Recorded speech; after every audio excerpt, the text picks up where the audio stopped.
At her sister's funeral, a dark-haired woman mourns. Her sister had promised to rescue her from this hell. But that promise was broken. She returned a corpse. With a sudden thud, her uncle declares Yuan the family's new hope.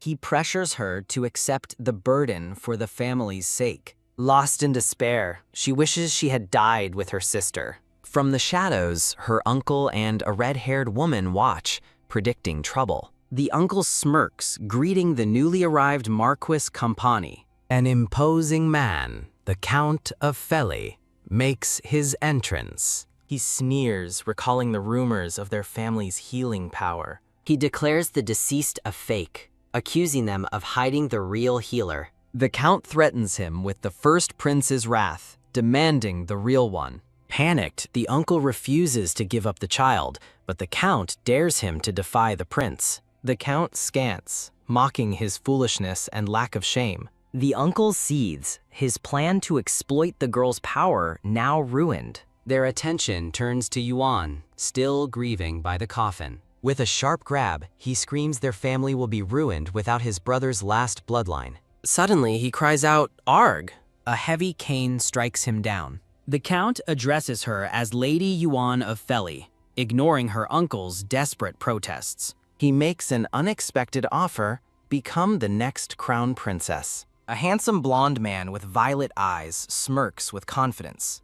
The prospect of power awakens a new ambition within her. In the very room her sister died, she now tends to her husband. She suspects he may have killed her sister, yet she's come to heal him. Taking charge, she tells him to remove his clothes. He questions her audacity, asking if she understands what she's doing. Blushing but firm, she insists, just take them off. He mocks her trembling fear as a countdown begins. She closes her eyes and leans in, resolving herself to the moment. With a soft sigh, she initiates a kiss. His violet eyes open, revealing a flash of surprise. She pulls back, her hands resting gently on his chest. He swiftly takes control, dipping her back with a powerful move. As he holds her, she tells herself this humiliation is nothing. He lays her down upon the bed.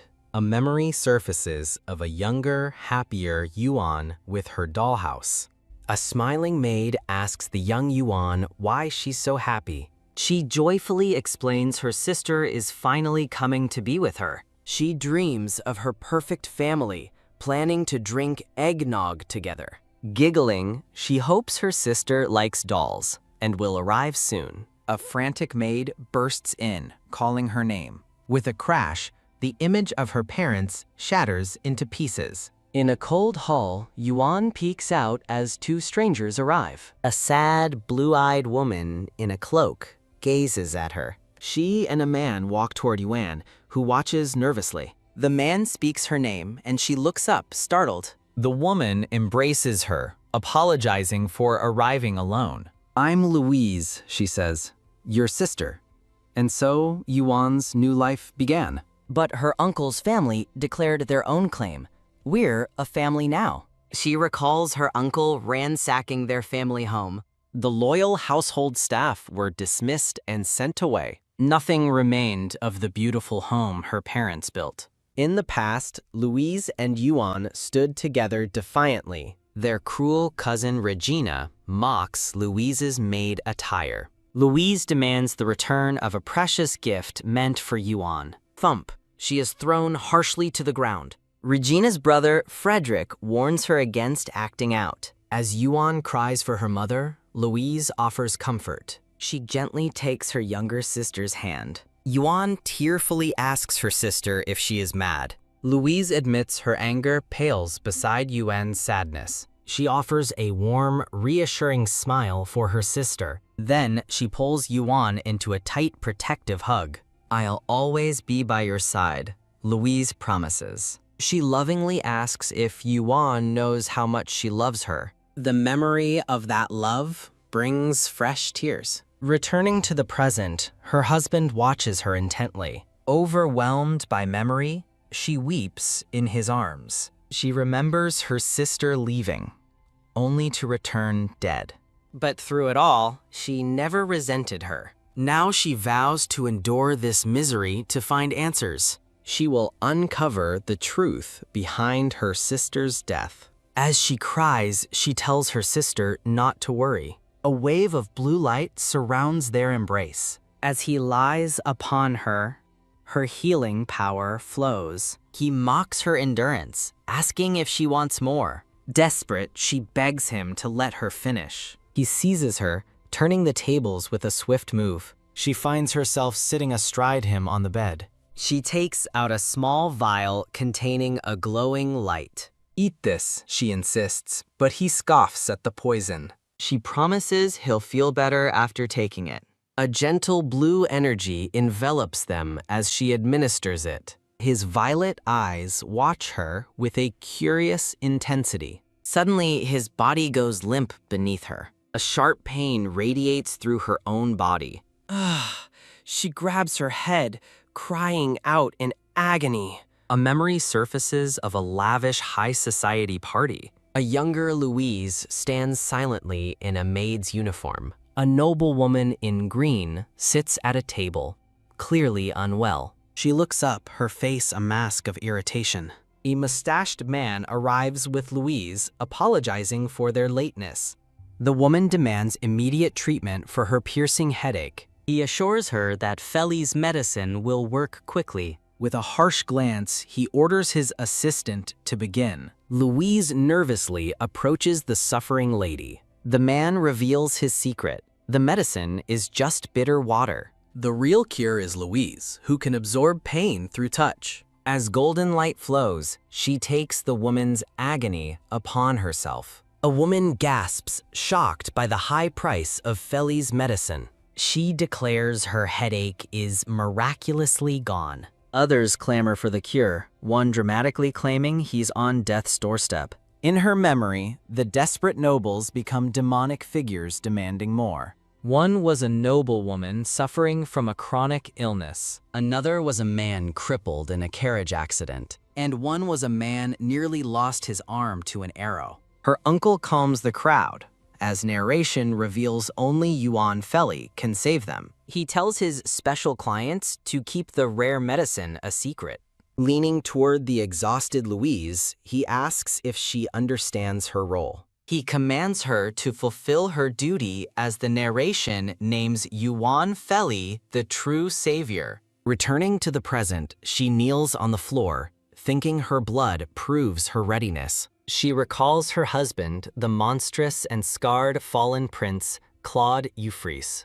A memory of him screaming in agony flashes through her mind. She thinks the consummation is done, but the blood-soaked floor bothers her. She looks down at her stained dress with a somber expression. In a grand hall, a blond man in a formal uniform walks with purpose. He passes two maids who gossip about the strange noises from the previous night. They whisper in disbelief about the night of stars in such a dark mansion. He stops before a large door, overhearing them mention the prince taking a ninth wife. Creak. He opens the door to find Yuan waiting for him. In her hand, she clutches a white cloth stained with blood. The man looks flustered, asking if this is sufficient proof. She solemnly presents the blood-stained evidence to him. With this, she thinks, she has officially become the crown princess. She vows that even as a monster's bride, she will never return to Feli. Meanwhile, Claude awakens, feeling strangely refreshed and free of pain. He touches his face, confused by the sudden relief. An ethereal image of Yuan flashes through his mind. "Butler!" he shouts in a panic, startling the old man at the door. The butler nervously asks how he can be of service. The prince notices his butler's red face, but the man dismisses it. Claude demands an explanation, and the butler refers to the proof of consummation. The butler coughs, trying to maintain his composure. In a sunlit garden, Yuan learns the evidence has reached the imperial palace. The prince glares, his expression a mask of fury. He observes the barren garden, noting the lack of flowers. Elsewhere in the garden, Yuan thinks it could be beautiful with some care. A sudden hey catches her attention. She sees her husband watching her from a balcony above. With arms crossed, he asks if she has something to say. She looks up at him, a bead of sweat tracing her cheek. He asks if she remembers sleeping well, but she scoffs at the thought. From the balcony, he offers to refresh her memory. His piercing violet eyes lock onto hers.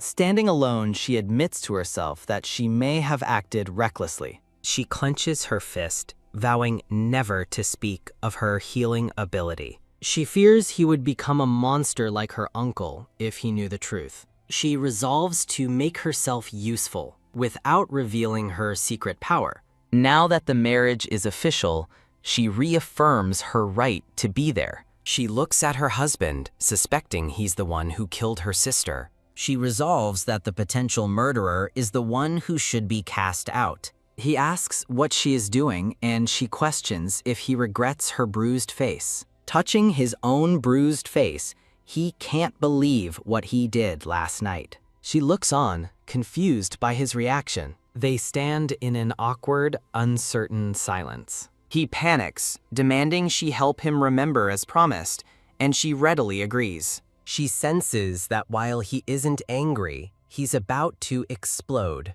She offers him a cup of medicine, but he scoffs, asking if garbage will restore his memories. Sitting beside him, she points out that he seems surprisingly calm for once. She provocatively asks if he slept well after taking his frustrations out on her. Dismissing her words as nonsense, he's urged to drink the tea as proof. He hesitates, sweating as he weighs his options. He takes the cup, clarifying that he's verifying her claim, not trusting her. As she watches intently, he finally drinks the tea. After he finishes, she touches his chest and asks what he plans to do now. She gently rests her head against his shoulder. A tear escapes as she endures a moment of pain. He gasps as a jolt of energy surges through him.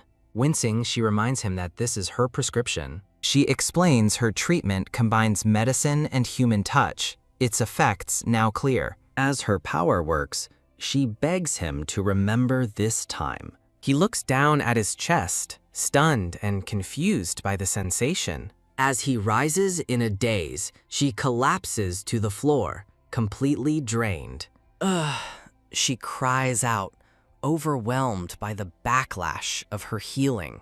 He drifts into a peaceful sleep, his pain finally gone. Lying exhausted, she knows he won't remember how she truly healed him. Narration reveals she used his blood, which pooled on the floor. Looking at her stained dress, she recalls fabricating the proof of their consummation. She writhes, wondering how inflicting just enough pain for him to sleep could hurt her so much. Two maids gossip, wondering if the couple's loud night means they've taken a liking to each other. He overhears the maids call them a scandalous match, claiming he giggled all night.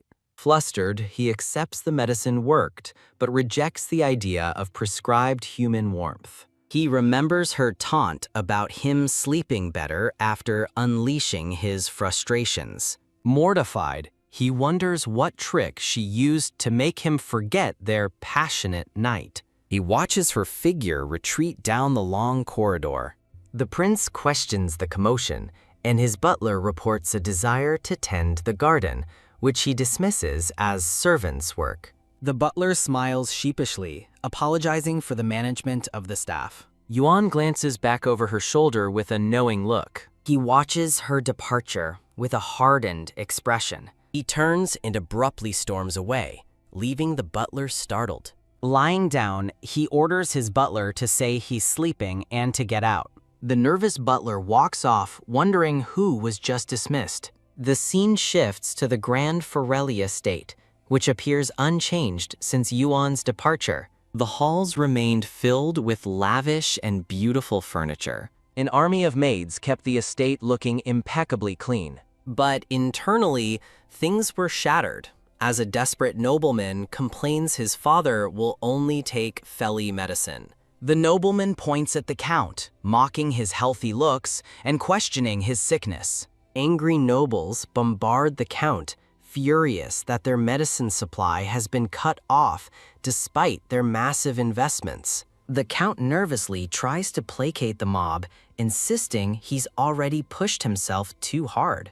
The Count complains about being dragged to conferences and pressured to make cheaper medicine. He laments being too busy to eat as the nobles listen silently. He explains that making medicine requires rare, carefully handled ingredients from afar. He shouts at a nobleman about the enormous transport costs, but the man is unmoved. Tearing up, he lists the dangerous and expensive routes for ingredients, lamenting he must keep his special client's secret. A nobleman acknowledges the risk of rumors about privileged treatments, but assures the Count they aren't there to blame him. The Count smiles sweetly, asking them to trust him and wait a little longer. His facade drops as he furiously slams his fist, cursing the girl who stormed out without a word. He rages about her marrying the monstrous fallen prince in the remote Loxenhart mansion. A red-haired woman calls the situation disgraceful,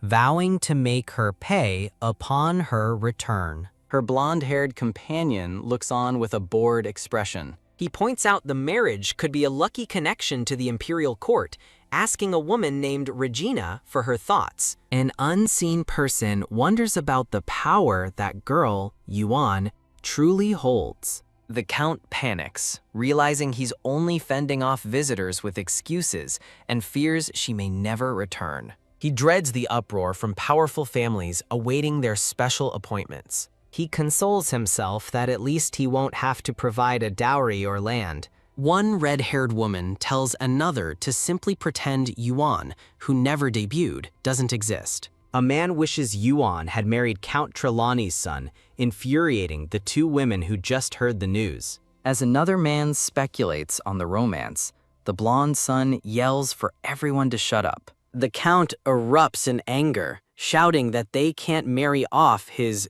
goose that lays the golden eggs. His son is confused, questioning why he's upset when he'd begged them to let her go. The Count grits his teeth, unable to properly answer. The family argues in confusion, questioning why they are fighting over Yuan. The woman in green scoffs, imagining Yuan being dragged through the snow by her monstrous husband. Thump. The overwhelmed Count collapses onto his bed.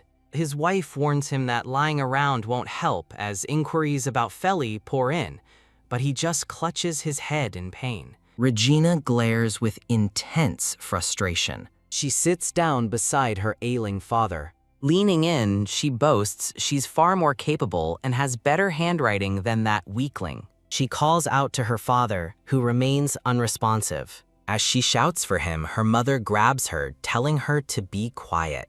Regina argues with her mother, demanding to be the assistant researcher now that Yuan is gone. She declares she should be the one helping her father, claiming Yuan only got noticed because she was always with him. Her father weakly tells Regina to get out. She calls out to him in disbelief as he repeats his command. Seething with rage, Regina glares at her father. She vows that with Yuan the Crow gone, everything is now hers. A maid cautiously approaches her, calling her my lady. The maid explains she brought an important-looking letter that arrived from Count Trelawney. Regina snatches the letter and curtly dismisses the maid. She opens the letter, her hands holding the elegantly written page. Her eyes widen in shock. It's a marriage proposal for Yuan. She realizes how close she came to losing everything, knowing her parents would have jumped at the offered land. A vision of the elegant, black-haired Yuan appears. Consumed by jealousy, Regina questions why it was Yuan and not her. She resolves to steal the opportunity for herself and prepares to write a reply. She plans to rewrite the letter, making it sound like the proposal was always meant for her. She fantasizes about a grand future with Dracoff Trelawney by her side. A sinister smile spreads across her face as her plan solidifies. She believes this will finally earn her father's acknowledgement and secure all the glory for herself. A voice calls out for Claude as a blonde-haired man lies covered in bed. Whoosh! A brown-haired man yanks off the covers, telling the blonde man he knew he was coming. The visitor is introduced as Lancelot Rev, Claude's childhood friend who cheerfully chides him for his rude welcome. Claude insists he wasn't invited, but Lancelot says he should have expected him after taking a new wife. Lancelot smirks, revealing Eddie's story that the bride sought revenge but would flee in fear, which proved untrue. Claude, shirtless in his robe, touches his temple with a weary expression. Lancelot gets close, teasing him about his radiant new wife and asking when he dropped his cold act. Lancelot crudely compliments his friend for not being a dead fish in bed, earning a furious glare from Claude. He points out that the wife stayed the night and is still alive, a first for an imperial bride. When asked what he's implying, Lancelot grins, suggesting Claude's face looks different now that he's met his match. Lancelot attributes the change to the power of love as Claude stares off, lost in thought. Claude flatly denies loving anyone and asks if his friend understands. Oops, Lancelot realizes he said the wrong thing. He thinks to himself that he always seems to ruin the moment with a single comment. Lancelot concludes the first night did happen and worries his anxious brother Eddie will be furious at the prince's haste. He considers telling him that the Felly family is desperately trying to get their daughter back. The scene shifts to a serene image of the black-haired Yuan among white roses. She looks down with a gentle, thoughtful expression. Lancelot gazes out the window, wondering how anyone could be so cold to someone so beautiful. An imperial official finds Yuan in the snow, regretfully telling her to return home. He explains the prince is in no condition for a partner and that she should leave, but Yuan is stunned by his words. A dark memory flashes of her sinister uncle surrounded by shadowy figures. Standing defiantly in the snow, she asks the official what he'll do if she refuses. She declares she is not going back, surprising the official. Looking determined, Yuan vows to wait for her husband to come for her himself. With that, she announces her departure to the stunned official. The snow continues to fall as she turns away. Shivering, she wonders if this crushing cold is how her sister died. She waits patiently by the doors of the Black Mansion, her reflection visible in the glass. Watching from a window, the butler and a maid hear her thoughts. She'd rather die than return to her family. The butler and maid look on, their faces filled with worry for the woman outside. Lying on a sofa, Claude questions if she is really asking to be let in, wondering if Rev has gone mad. The official apologizes, admitting this is unprecedented. They've only ever seen women flee the mansion before. Outside, the grand carriage that brought her sits abandoned in the falling snow. The butler thinks to himself that he honestly didn't expect her to be alive, as the maids were too afraid to check. He notes the servants' prayers have changed as Claude sits up with a start. Claude smirks, mockingly reciting the dark rumors about his violent behavior and his 9 previous brides.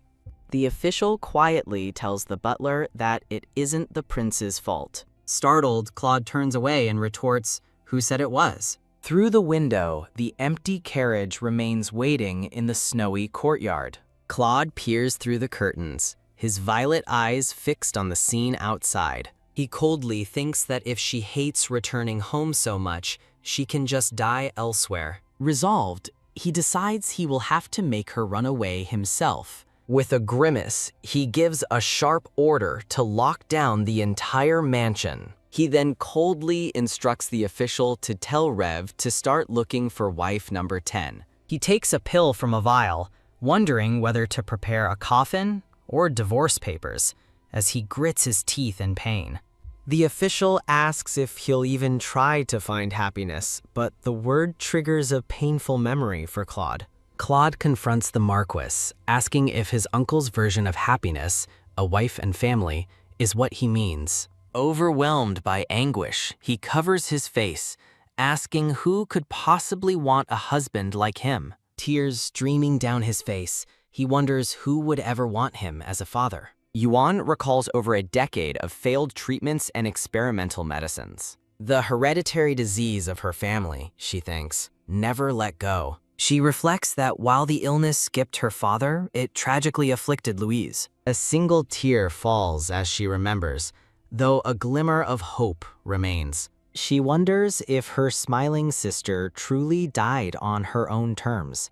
Huddled in her dark cloak, she feels utterly alone with her grief. She silently questions the nature of her sister's final moments with her husband. The back of a blonde-haired man is seen as he faces her reflection. His scarred face and intense purple eyes stare forward as snow falls around him. Yuan breathes into the cold air, her expression resolved. Eek, a memory shows people screaming in terror, calling someone a monster. The man's scarred face is shown in a close-up, his purple eye piercing. Inside a carriage, he suddenly moves toward her. They are face to face, locked in a tense, silent gaze. She looks up at his imposing figure standing over her. His purple eye narrows with an unreadable intensity. Held by him, she pleads not to be abandoned, while inwardly demanding, "Did you kill Louise?" Overwhelmed by distress, she closes her eyes. She collapses against him in the carriage, seemingly unconscious. Her head rests against his chest as the moment settles. Crackle! The scene shifts to a warm, roaring fireplace. Yuan awakens, finding herself tucked into a comfortable bed. Feeling feverish, she notices a maid entering the room with firewood. The cheerful maid asks if she was feeling unwell the previous night. Yuan gently scolds the maid, Hana, for using scarce firewood to make the room too warm. Hana explains she's using her own firewood, prompting Yuan to worry about the staff being cold. Laughing it off, Hina says everyone agreed, leaving Yuan touched by their kindness. Hana secretly hopes their kind new mistress might bring a child into the quiet mansion. As Hena insists it's nothing, Yuan's conscience aches, but she expresses her gratitude. She internally admits that while she was prepared, she is deceiving these kind people. A haunting image of Clade appears as she recalls rumors of women dying or fleeing the Black Mansion. Hannah wonders aloud if His Highness will skip dinner with Yuan yet again. Annoyed that Yuan is in a guest room, Hannah asks if they plan to spend the night apart, but Yuan dismisses it as kindness. Yuan's thoughts turn to her late sister, wanting to ask about Louise. She hesitantly begins to ask Hina about her predecessor. Hina's cheerful demeanor falters as she awkwardly tries to find an answer. Snapping out of it, Hina makes an excuse about fetching more firewood and quickly rushes out of the room. Yuan is left looking unsettled by the maid's strange and sudden departure. Shortly after, the scene shifts to the imposing, dark gates of the mansion. Walking the halls, Yuan realizes her search has yielded no trace of Louise or any previous wives. A memory of her smiling sister urges her to simply do what she can. She recalls a tender memory of them embracing in a field of flowers. Grounded by the memory, Yuan agrees with her sister's sentiment, her expression firming. She resolves to stay calm and become the person this mansion truly needs. The gray-haired butler sighs, impressed, admitting he has nothing left to assist her with. He expresses his surprise at her exceptional skill in account management. Yuan thinks back to being forced to manage the ledger for 10 years, simply saying she got better with age. The butler notes her efforts were immediately obvious, given how impeccably the books were kept. Moved, he tells her she must have worked hard, then awkwardly clears his throat and dismisses his praise. Yuan smiles warmly and informs the butler there is another place she would like to see. A green-haired man with glasses greets a maid named Hana, who asks what brings him to the greenhouse. Yuan explains to the butler that she came to check the medicinal herbs for frostbite cases.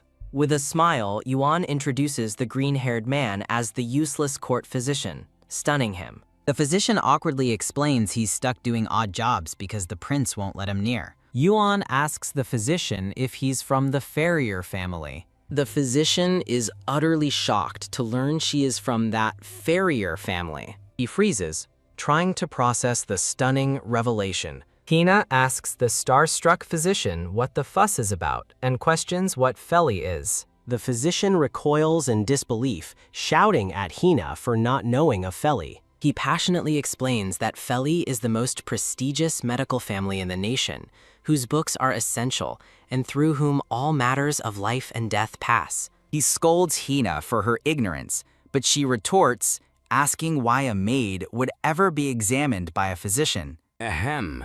The butler clears his throat to interrupt their squabble as Yuan watches with an awkward smile. Yuan notices a cut on Henna's hand, asking if she was hurt while preparing herbs, but Henna dismisses it. Professor Hille shows his own calloused hands, claiming they're rough from trimming the elm trees. A medical case is opened, revealing numerous vials of colorful potions and medicines. Yuan sits with Hina, kindly applying medicine to the cut on her finger. As Yuan holds her hand, a warm magical light envelops them. Hina happily waves her hand, exclaiming that it already feels much better. Professor Hille is amazed by her technique, declaring he's learned a valuable lesson. Yuan offers a gentle, blushing smile in response to the praise. She clutches her hands in her lap, thinking to herself that it's not that her own hands don't hurt. In a moment of quiet reflection,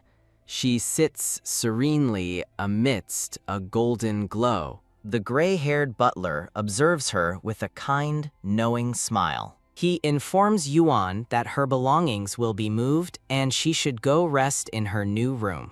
Stunned, Yuan questions him about her belongings, and he calmly confirms his words. The butler explains that it's improper for her to stay in the guest quarters. A beautifully decorated, opulent bedroom is revealed, bathed in golden light. Yuan clasps her hands, overwhelmed with emotion, as Henna grins excitedly behind her. Hina announces the room now belongs to Yuan, free for her to decorate as she pleases. Yuan reflects that she hasn't had a space of her own since she was 10. A flashback shows a laughing red-haired woman, contrasting with another scene of common folk. In the memory, the red-haired woman stands in the light while a younger Yuan lingers in the shadows, holding a bucket. The younger Yuan looks down, her face cast in shadow and sadness. In another memory, a kind woman makes a simple bed on the floor before smiling and holding up a glowing charm.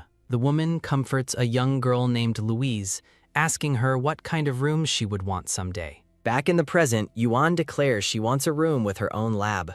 She looks toward her new space, determined to find a cure for the illness of the woman in her memory. Hina explains that all the new lab equipment was purchased yesterday by Lord Feli from the market. Yuan gently runs her fingers over the pages of a large, open book. She turns to Hina with a sincere smile, thanking her for the beautiful setup.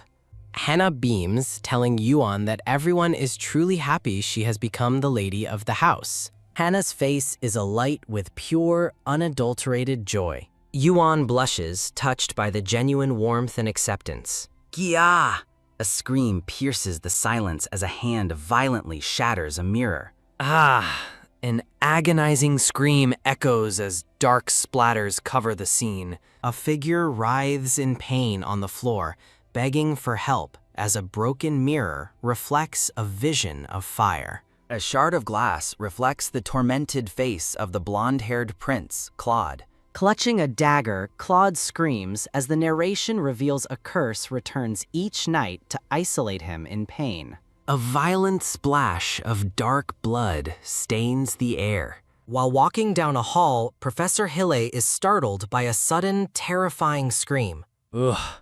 Professor Hille hears agonizing screams echoing down the dark hall. He reels back in shock, calling out for His Highness. As Claude writhes in pain, Hill pounds on the door, announcing he is the royal physician sent by imperial order. He begs for permission to enter and provide a proper diagnosis. The door slowly creaks open as he watches with bated breath. He calls out to the prince again, but his expression twists into one of sheer terror. Arg! Another blood-curdling scream erupts from within the darkened room. Surrounded by bloodstains, Claude scoffs that the imperial family never sends anyone trustworthy. He flashes back to a memory of a smirking, brown-haired man. He then recalls Yuan's kiss, admitting he felt something entirely new. Returning to the present, he walks toward the door, wondering if she's still in the garden. Yuan stands waiting just inside a brightly lit room. Claude appears before her with a slight smile, announcing they need to talk. She turns to face him, formally addressing him as Your Highness. She begins to happily recount her day with Hina, but he sharply cuts her off. Claude grips his head, overwhelmed by a sudden wave of pain. Seeing his distress, Yuan offers to come to his side. She gathers her skirts and quickly rushes toward him. He shields his eyes from the light, murmuring about the shadow veil. With her hair flying behind her, Yuan runs through the grand chamber. She stops abruptly, questioning her own impulsive decision to run to him. A dark vision fills her mind, a demonic version of him holding a dead Louise. Overcome with doubt, she thinks it might be too late to reconsider her choices. She stands before the ornate doors, wondering if staying with him betrays Louise. Peeking through the crack in the door, her cautious expression turns to one of surprise. She opens the door to find Claude waiting for her in the shadows. His intense violet eyes glow as he stands shirtless in the darkness. A bead of sweat rolls down his temple as his glowing eye stares intently. He reaches for her, his voice low as he says he needs her tonight. His face is a mask of pain, scars visible under the harsh light. Stunned, Yuan can only stammer as his words, "I need you," echo in her mind. Claude winces, thinking to himself that his words are a lie. Yuan asks if this means he is finally acknowledging her as his wife. From the shadows, he reminds her that she begged to stay. He points out that her family is desperate to get her back, and she has nowhere to go. With a cruel smirk, he asks if she plans to use his pain to stay, leaving her speechless. They stand together in silence, their long shadows stretching out behind them. He watches her with a cold, calculating gaze. He remarks offhandedly that she has a pretty useful skill. Yuan looks up at him, her expression unreadable. He muses that her skill will save him from lines of shrieking new brides. Yuan concludes that it seems they both need something from one another. He orders her to know her place and live quietly like a dead mouse. A single tear wells in her eye, her face a picture of shock. A deep blush spreads across her face as she realizes she won't have to go back. He demands her answer, and she snaps to attention, eagerly agreeing. She thanks him profusely as he stares back with a grim, scarred expression. A cartoonish rendering of Claude shows his quiet displeasure. He looks away, wondering if his curse can be cured with medicine alone. Yuan looks up at him, utterly confused by his question. She blushes, contemplating the idea of warm physical closeness. He asks with a slight blush if that's truly necessary. In a flashback, he coldly deduces her power is touch-based, dismisses her as a liar, and orders Gustav to send her to the guest room, planning to use her only when needed. Snapping back to the present, she steels herself, declaring she must do it. Her sudden resolve leaves him completely stunned and speechless. He thinks she has no shame as she looks at him with sparkling determination. Flustered, he averts his eyes and tells her to get to work. She watches him with a slightly nervous expression. A teacup sits on a table, emitting a magical, sparkling vapor. As Claude sleeps fitfully, Yuan leans over him, performing her duty. Lying beside him, she thinks she has taken just enough pain for him to sleep one night. In her thoughts, she vows that if he mistreated or killed Louise, he deserves to suffer. A single tear traces a path down her cheek as she makes a silent plea. Watching him sleep, she asks him to share his guarded heart and tell her about Louise. A tear falls as she prays for her sister Louise to finally rest in peace. Her expression hardens with the hope that he wasn't the one who hurt her. The morning sun streams into an elegant, empty room. The scene shifts to a vast library filled with countless books. 2 servants carry large, ribbon-tied boxes into the room. The butler confirms her furniture order, but she insists that what has arrived is plenty. He offers her a kind smile, which makes her blush slightly. After her shy apology, he gently advises her to get used to her new station. The butler thoughtfully notes that she'll need proper clothing, as she brought almost nothing with her. Surprised by his concern, she asks if His Highness ordered it. The butler hesitates for a moment before confirming the prince's order. A flashback reveals Claude noticed her thin clothes and gruffly ordered the butler to get her a proper wardrobe, wondering why he had to bother with it. He smiles, explaining that the prince told him to take good care of her, especially during the cold winters. Overjoyed by the kindness, she beams as flowers bloom around her. A closet is opened, revealing a stunning collection of beautiful new dresses. The maids celebrate the 30 new sets of clothing, but Yuan worries about the expense, suggesting they should have bought more cloaks for the servants instead, prompting Hana to insist the lady of the house must look the part. The butler reassures her, confirming they are not broke and that the prince personally approved the budget. The butler's voiceover explains that while the master neglects himself, her dressing well will brighten the whole mansion. The butler and Hana share a moment of understanding, realizing Yuan is the first lady the prince has ever truly acknowledged, bringing a new warmth to the mansion. As Yuan admires her dresses, the staff resolves to serve her to the best of their ability. A smirking blonde man with a parrot notes the noise, while below, an older man seethes, calling him a dung count. The older man resolves to play along with the charade if it means getting Yuan out. He then dramatically begs the blonde royal to protect his nephew from the terrifying Mad Prince. The story pauses for a brief staff credit slate. The blonde royal with the parrot on his shoulder flashes a confident, knowing smile. The older man, Count Feli, complains loudly that the deposed Prince Clad took 2 of his nieces.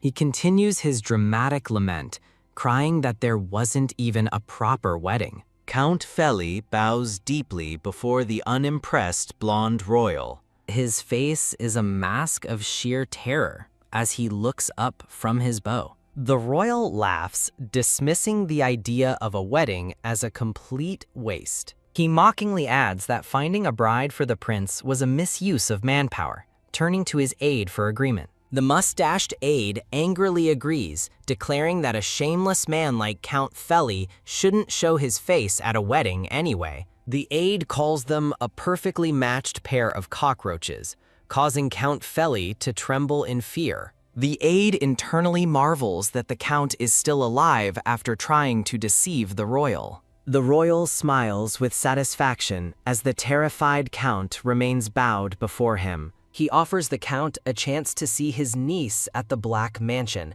causing the count to look up in shocked disbelief. A man in a tuxedo is silhouetted by a bright doorway as he enters a dark, ornate room.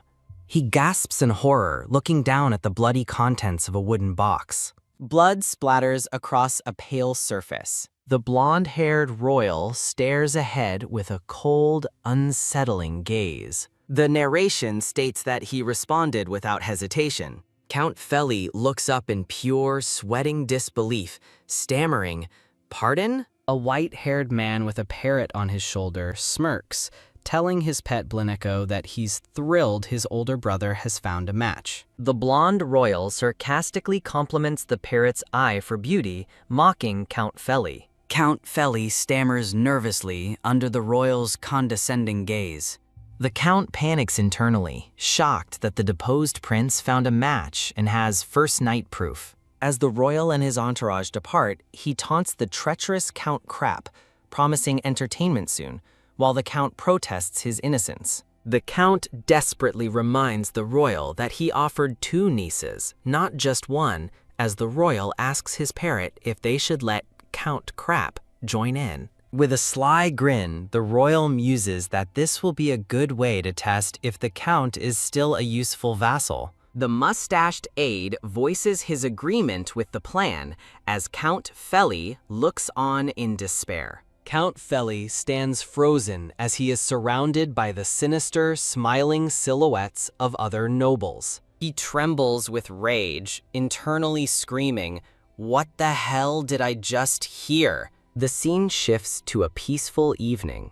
As the narration reveals, Yuan spent the first night with the prince. Standing on a balcony in a white cloak, Yuan looks downcast, wondering why. The sun sets on the grand mansion's exterior. Yuan frets comically, her face flushed as she questions why he hasn't called for her. Walking with Hana, Yuan feels relieved she doesn't have to suffer, but admits that after 2 days, she still finds him impossible to read. She looks down with a conflicted expression, a bead of sweat on her cheek. In a monochrome memory, she recalls how he locks his door every night and never responds. She stands alone in the courtyard, looking up at the building and wondering if he's watching her. She and Hina continue their walk across the snowy grounds. From a dark room above, the blonde Prince Claude watches her walk below. Yuan stops suddenly, a blush spreading across her face as if sensing his gaze. Claude's expression is intense and unreadable as he observes her from the shadows. He calls down from the balcony, mockingly asking if she's a crazed mutt excited by new clothes. Blushing furiously, Yuan defensively insists her excitement isn't about the clothes. She explains that she offered to work for him, yet he hasn't called for her even once. Her eyes well up as she confesses she was afraid he would change his mind and send her away. She sincerely thanks him, admitting that just seeing her things in the room helped calm her anxiety. Continuing her explanation, she insists she's not just excited about her new cloak. She opens her cloak to reveal her old green dress, asking if it looks too worn. He watches her coldly, asking if her old clothes don't bother her anymore. He questions why she hasn't worn any of the new clothes he bought for her. Flustered, she internally panics, wondering what the butler Gustave has been up to. With newfound resolve, she looks up at him and asks if she can come over to him. Claude remains silent, his face turned away in profile. The moment passes as she turns and walks away from the balcony. He stands alone inside, arms crossed, his expression thoughtful and conflicted. He scoffs to himself, questioning who ever said he wanted to see her. He turns his back and looks into his dark, elegant room. With a sigh, he closes his eyes in weary frustration.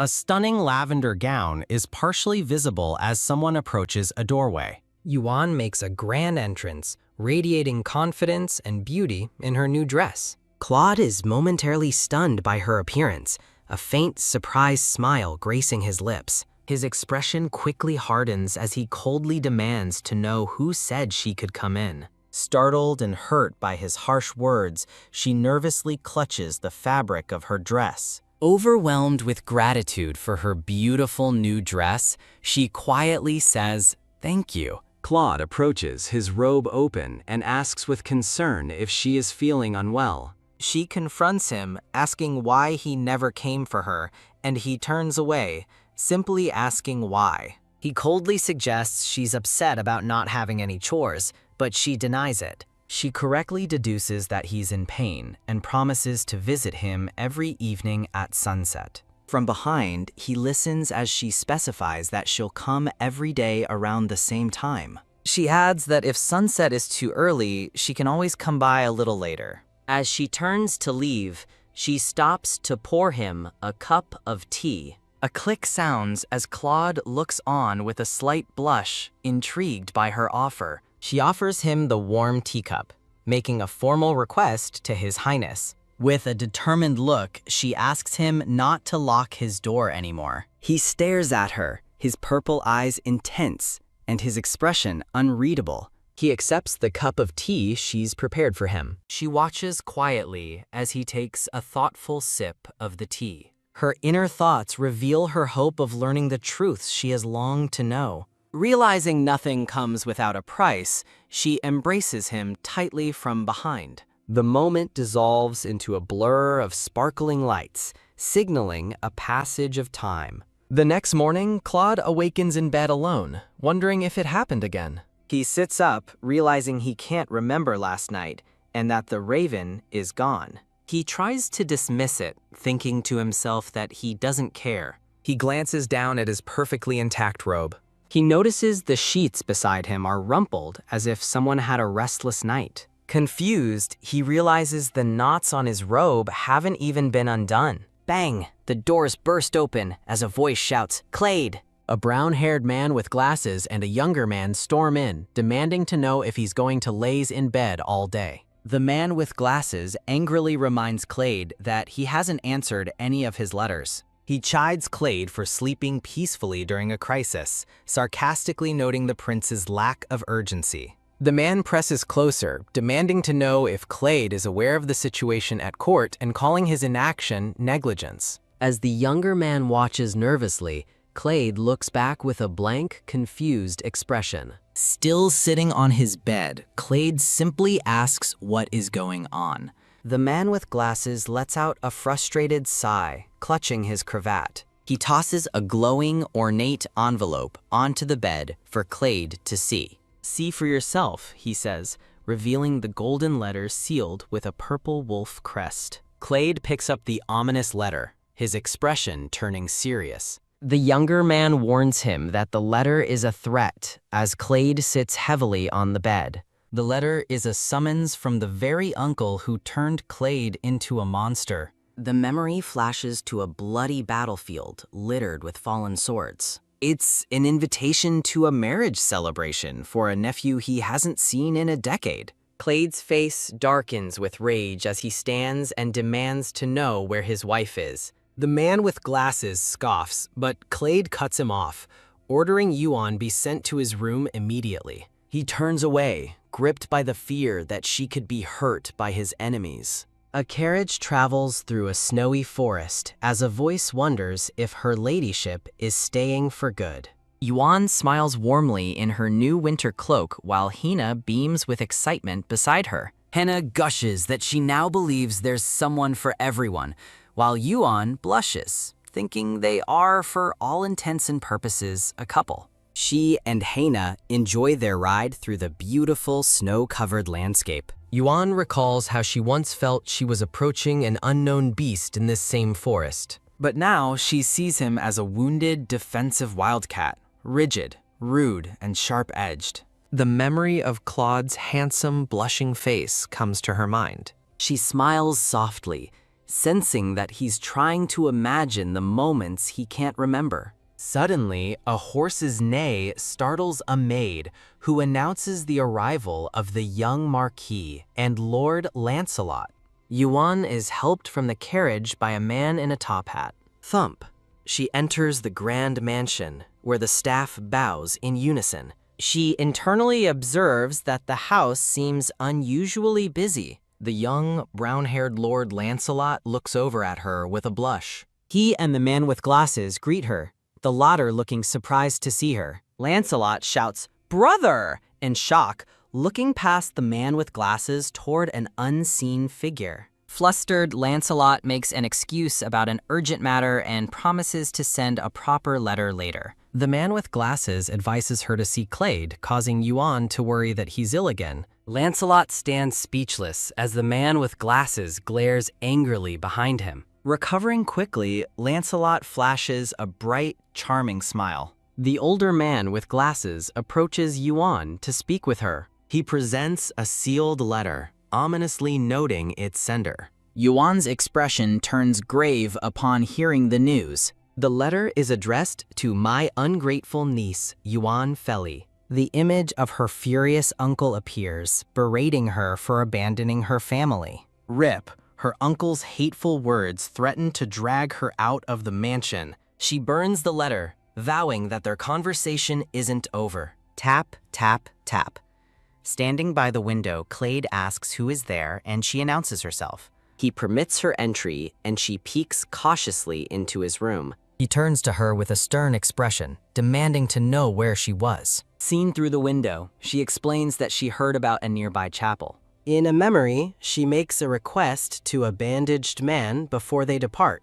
She asks to take her sister with them, as shadowy nobles look on. She explains her wish to lay Louise to rest herself, as the mustached aide apologizes and calls her Your Highness. He informs her they must burn the body if they can't bury it there, leaving her horrified. She demands an explanation for burning the body, and he coldly states it's imperial protocol. Collapsing in despair, she calls the protocol insane. She looks on with a shattered, pleading expression. A memory shows mourners gathered around a casket adorned with blue flowers. A happier memory shows Yuan and Louise planning to tend the gardens together for spring. The image of Louise's peaceful, deceased face fills the screen, lying among dark roses. Louise's hopeful words from the past echo in the darkness. In the present, Yuan weeps with unbearable grief. She tearfully insists they handle her sister's body here, refusing to let others take it. Her inner thoughts reveal her silent compliance was contingent on this one request. Faceless ballbearers carry away her sister's coffin. She watches from behind as they approach a stone church. Returning to the present, she tells Clade she went out for prayer. He angrily grabs her arm, asking who gave her permission. His eyes flash with fury as he forbids her from wandering without his consent. He releases her arm and dismisses her curtly. The sound of her departure echoes in the room. Standing outside his door, Yuan lets out a weary sigh. Her face is a mask of sadness and disappointment. The older butler finds her, advising her not to take the prince's words personally. He looks at her with concern, asking if something happened. Her eyes widen in shock as he reveals the emperor will arrive in 3 days. He warns her that the emperor is a ruthless tyrant who may be in a foul mood.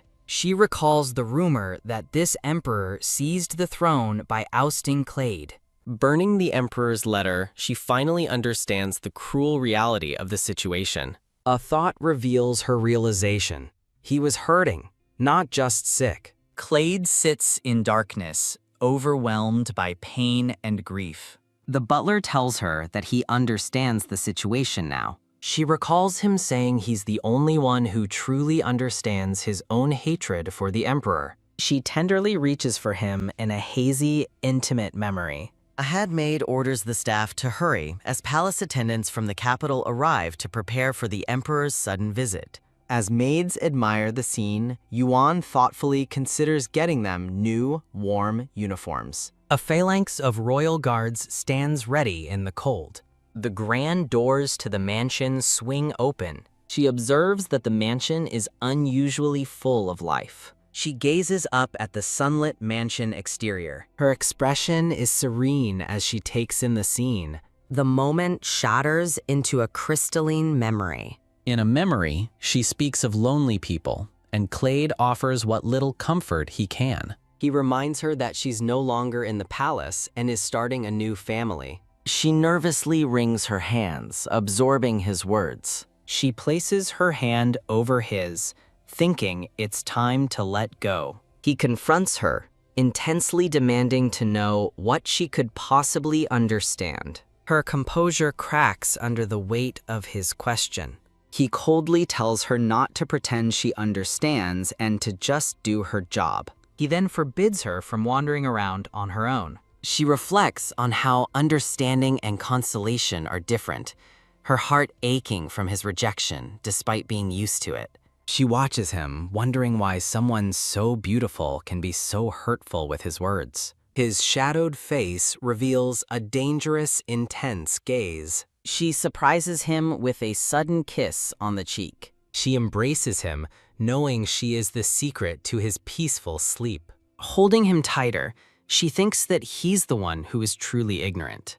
Bathed in light, she looks forward with newfound resolve. Hina interrupts her thoughts, announcing another letter from Count Feli. The maid smiles, asking if she should handle it the usual way. Yuan smiles warmly and gives her approval. She reflects on the countless threatening letters from her uncle, which she now burns without a second thought. She imagines her uncle and Frederick imprisoned, yet still worries about who could stop him. Her expression is somber as she questions who could truly protect her. She sees a carriage approach and realizes that while she found refuge, Clade has nowhere to run. A new figure arrives, a blonde, blue-eyed man with a confident smirk. The mustached aide from before watches with a stern expression. A powerful, bearded man with a cruel smile makes his presence known. The Emperor and Yuan walk together through the main gates. Clade appears dressed in a formal uniform with a delicate mask covering his scars. Yuan, in an elegant white gown, looks down with a solemn expression. A rider on horseback approaches at great speed.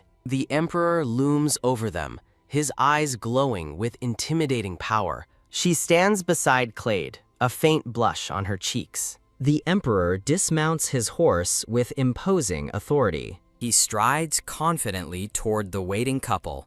She bows her head, stammering a formal greeting to the Empire. With tears in her eyes, she formally greets His Majesty, the Emperor. The Emperor leans uncomfortably close to her before inspecting his own regalia. A tear escapes her eye as she leans on Clade for support, who watches the Emperor impassively. Thump! A gloved hand violently grabs her delicate wrist. The large, blonde Emperor holds her hand with a cruel smile as she looks on in fear.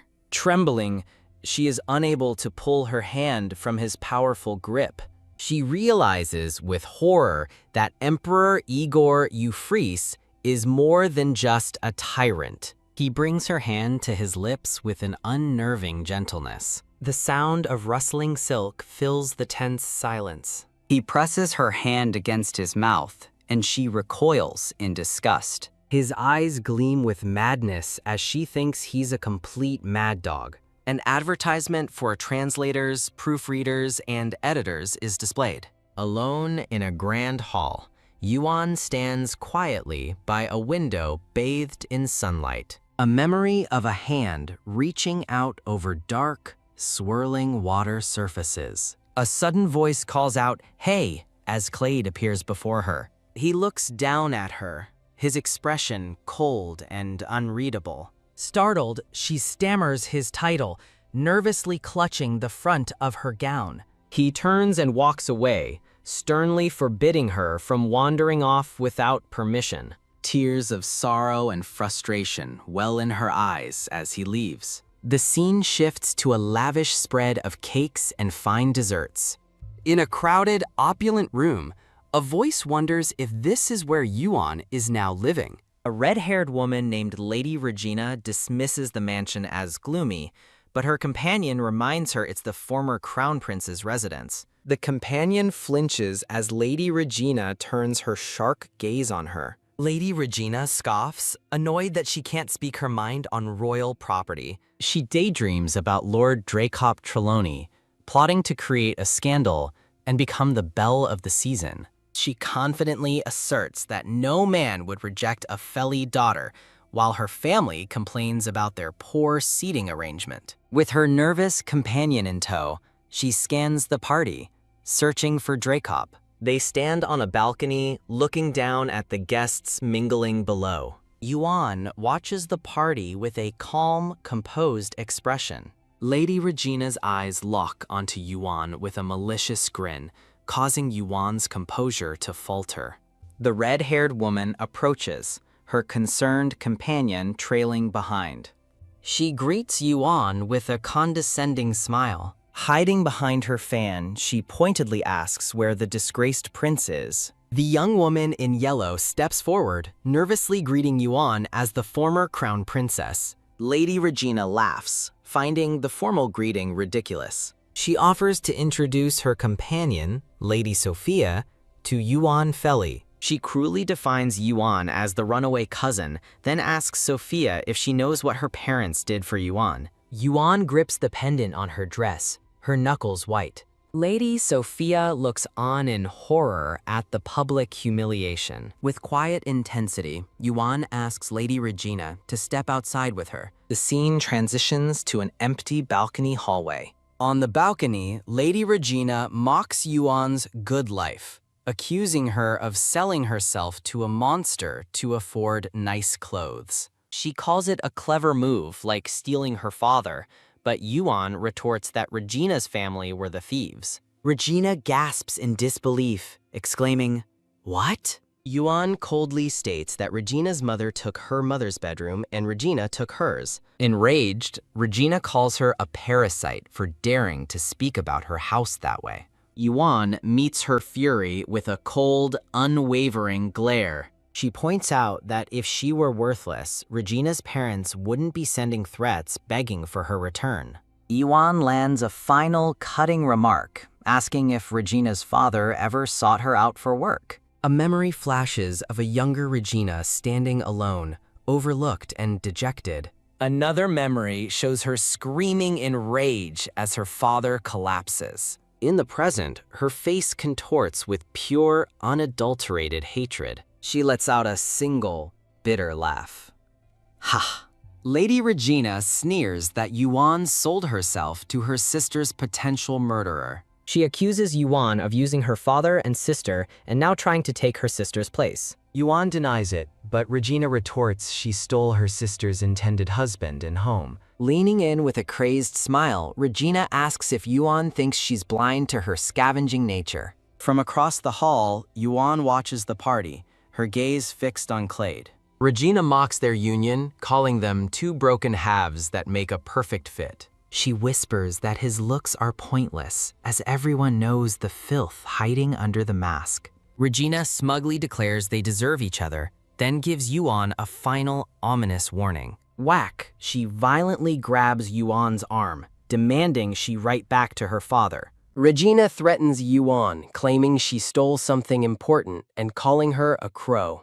As a shadowed figure falls in a memory, Regina calls her a damn bat. Flashing memories of her cruel family and dark waters leave Yuan shaken. A blond man with a bird on his shoulder observes from a distance. Standing beside Clade, Yuan feels the intense gaze of the blond man's blue eyes. The blond man with the bird comments to the Emperor that the two look perfect together. The scene transitions through a blur of bright yellow roses. A close-up highlights Yuan's elegant gown and strained composure. The Emperor smiles with cruel amusement.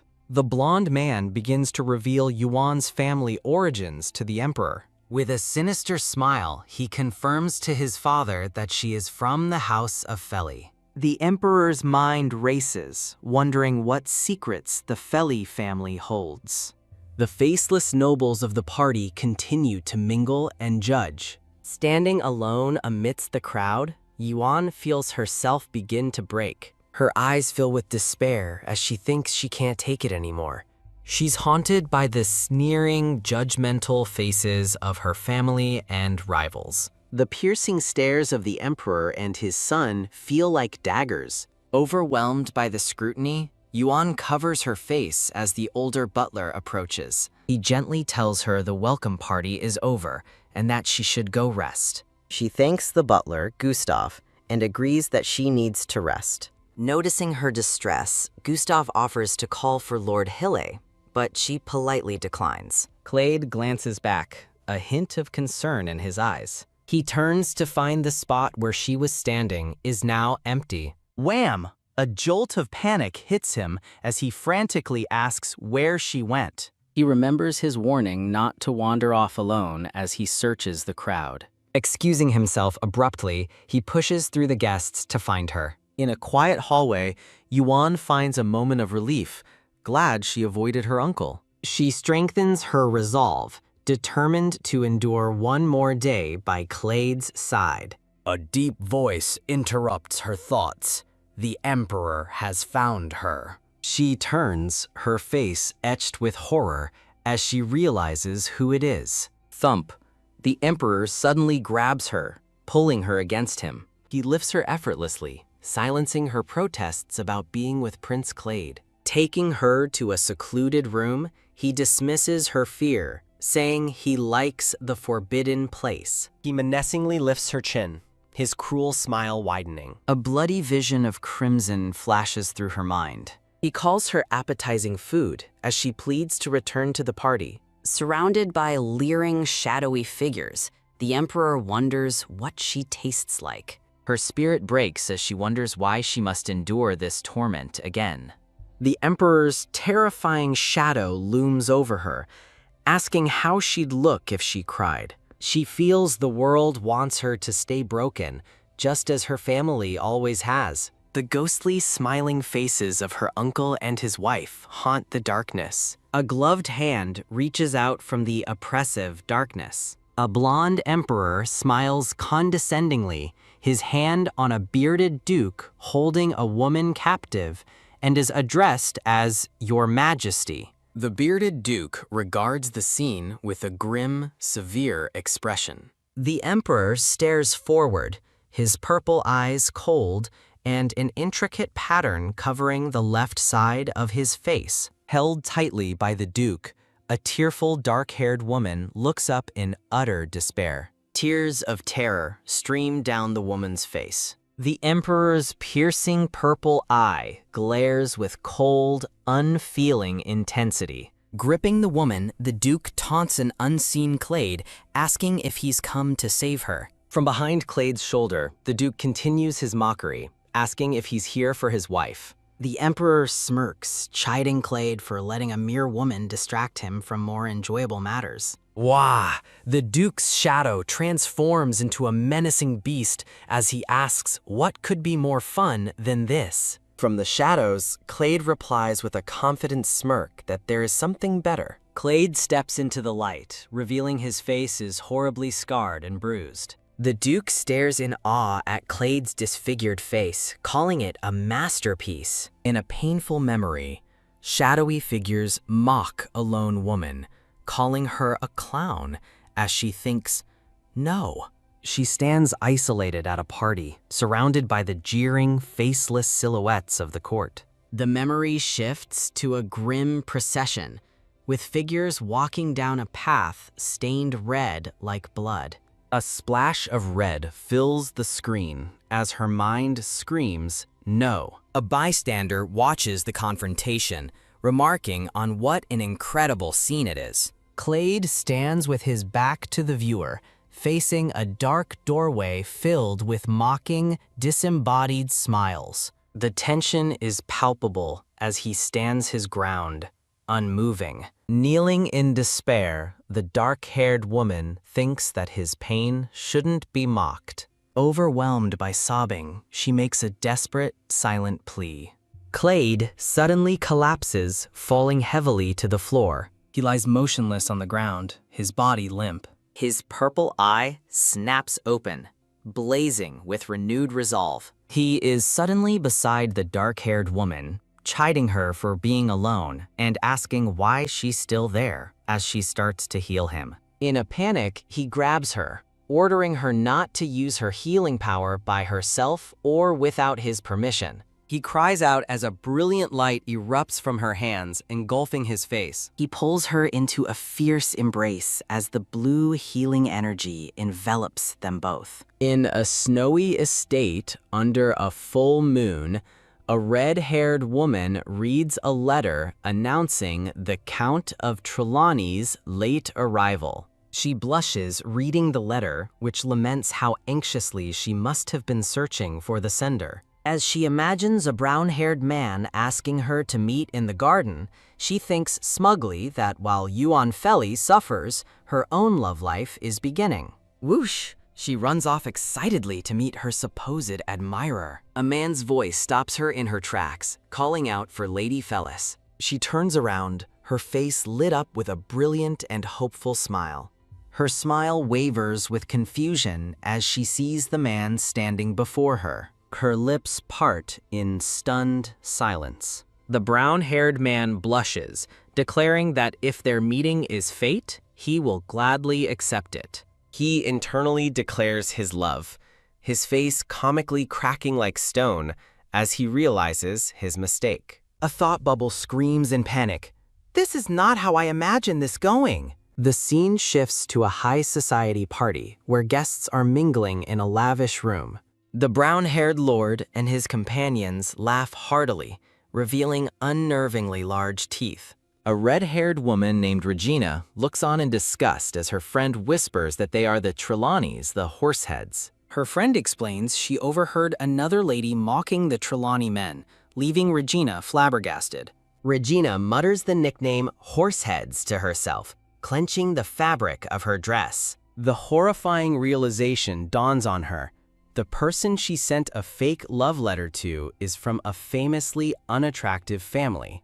Her friend notices the young lord staring at Regina and wonders if he's fallen for her. Regina explodes in frustration, shouting at her shocked friend, "How should I know?" As her friend, Miss Sophia, nervously warns her against gossiping about the powerful Trelawneys, Regina fumes, thinking Sophia has no idea why she really keeps glancing his way. With a sharp glare, she thinks bitterly about not being raised as a count's daughter. Lady Regina snaps at a trembling Miss Sophia, warning her to watch her mouth. Annoyed, Lady Regina turns away with a resentful expression. Across a lavish dining table, Clade and Yuan sit beside the blonde man with a white bird. Lost in thought, Clade lowers his gaze amidst a haze of yellow roses. From another man's perspective, Lady Regina looks on with a comically flat expression. Her imagination runs wild, picturing a man with a horse's head blushing happily. Lady Regina looks utterly bewildered by this strange vision. She internally scoffs that no matter how handsome, it's only half a face. Comparing Clade to her beloved Dracop, she dismisses the masked prince as nothing special. Yuan whispers to Clade, who listens intently as she thinks she has nothing to say. Lady Regina's face contorts with rage as her companion looks on in shock. The blonde man with the bird sits with his arms crossed, looking thoroughly unimpressed. Lady Regina forces a smile, her attention now fixed on the blonde man. The blonde man, Prince Bolanico, smirks with amusement. Her cheeks flush as her eyes widen in sudden, captivated interest. Looking down the long table, she wonders if he could be the one. The scene shifts to a quiet, snowy landscape where two horses wait patiently. Aides discuss a hunt suggested by Prince Bolonico, noting the mountains are full of monsters. Dressed for the hunt, Clade sternly advises someone to be well armed. The Emperor approaches, mockingly asking Clade about his married life. He taunts Clade about sounds the servants heard, but Clade remains silently stoic. The Emperor smirks, declaring that Clade is a man after all. He insults Clade, calling him a miserable crow, sparking a cold fury in the prince's eyes. With a shout of "Go!" the horses charge forward into the snow. In a tender memory, Yuan rests in Clade's arms,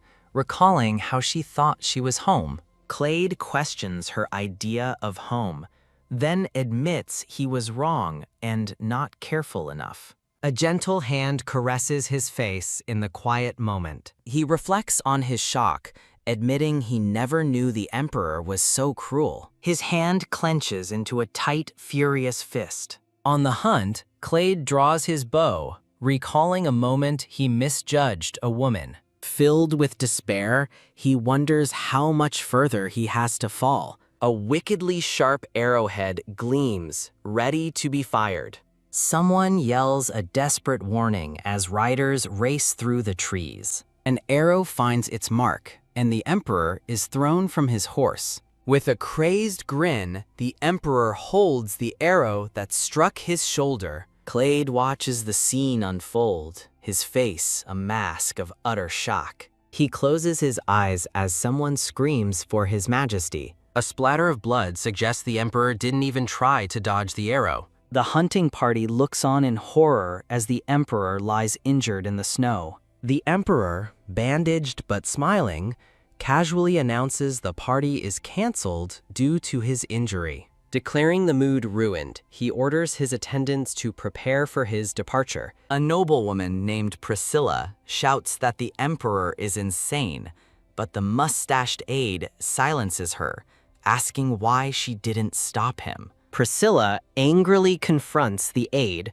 who thinks to himself that he did try to stop the emperor. The aide recalls the emperor's deadly threat, knowing that to disobey is to die. Feeling a surge of anxiety, Yuan decides they must leave at once. A lady-in-waiting insists Yuan see His Highness off properly, despite her obvious concern. The mustached aide from before stands frozen with a look of utter disbelief. He declares he must see Yuan, but Priscilla calls the idea absurd with the emperor nearby. Yuan looks up with a worried expression, seeing someone approach from off-screen. The emperor laments their spoiled night as Yuan nervously wishes him a safe journey. Wham! He suddenly pulls her into a forceful, unwanted embrace. Whispering that they'll meet again, his menacing face promises she won't be disappointed for long. An aide announces his departure is ready, and the emperor walks away, leaving Yuan behind. Shuddering from the encounter, she flinches as someone shouts her name, Yuan! Her uncle grabs her arm, frantically telling her this place is dangerous and she must get a divorce immediately. Yuan defiantly declares this is her home now, but her uncle scoffs, questioning how it could be. He coldly accuses her husband, that monster, of killing her sister. He asks if she truly believes her sister's death was natural, but Yuan turns away, feigning ignorance. Revealing 7 other brides came before her sister, he shows their haunted portraits and declares some of them died. Dripping blood over a distorted portrait illustrates the grim fate of the previous wives. He paints a horrifying picture of Clade as a monster who kills his wives, showing her sister's portrait engulfed in flames and asking what happened to her. Standing alone in a dark corridor, she hears a voice insist she's blaming the wrong person for her sister's death. Her uncle lectures her with a smug smile, calling it inhuman to cut family ties, no matter how much she hates them. Ignoring his calls, Yuan turns her back and walks determinedly up the grand staircase. He continues explaining that the emperor's cruelty is predictable, as he always retaliates when upset. A vision of the emperor as a ruthless hunter reinforces that he never lets anything slide, either humiliating or killing his targets. He questions her choice to abandon family for a life beside a hunted monster, feeding on his pain. Tvak. She slaps his hand away, declaring her current life is better than suffering for the people of Feli. Her uncle's eyes widen in terror as he stammers, asking if she revealed her ability. He chases after her, frantically demanding to know if anyone there is aware of her secret power. Staring back with cold disdain, she asks if he thinks she's crazy enough to invite that kind of pain upon herself. She reminds him of her miserable life in Feli, causing him to clasp his hands and feign piety. He warns her not to flaunt her powers and to fulfill her family duty, but she walks away, telling him to stay out of her life. He abruptly switches tactics, offering to listen to her if she'll just come home. In a shattered reflection, Yuan's bitter thought echoes, how can someone be so shameless? From a balcony, she watches her uncle finally walk away. Slap! A hand strikes a curtain in frustration. Clade, his eye bandaged, listens to Gustav's report, concluding Count Feli is scheming and questioning the trustworthiness of a merchant. Gustav looks down at the bird's food, questioning if they even need to trust the merchant at all. The white bird speaks, advising that sometimes even trash has its uses, leaving Gustav utterly confused. Prince Bolanico notes the emperor's strange interest in the Feli woman, as a flustered Gustav recalls a vision of the emperor's pouncing aggression and agrees it's not unusual. Prince Bolognical's sharp blue eyes narrow with a flash of intense calculation. He explains his reason for attending the party was to observe the Emperor's treatment of the Feli, concluding it was more entertaining than expected. Gustav reports that Count Feli is talkative until the moment his family is mentioned, at which point he clams up. Prince Bolanico smiles mischievously, stroking his bird while wondering if they should just torture the information out of the Count.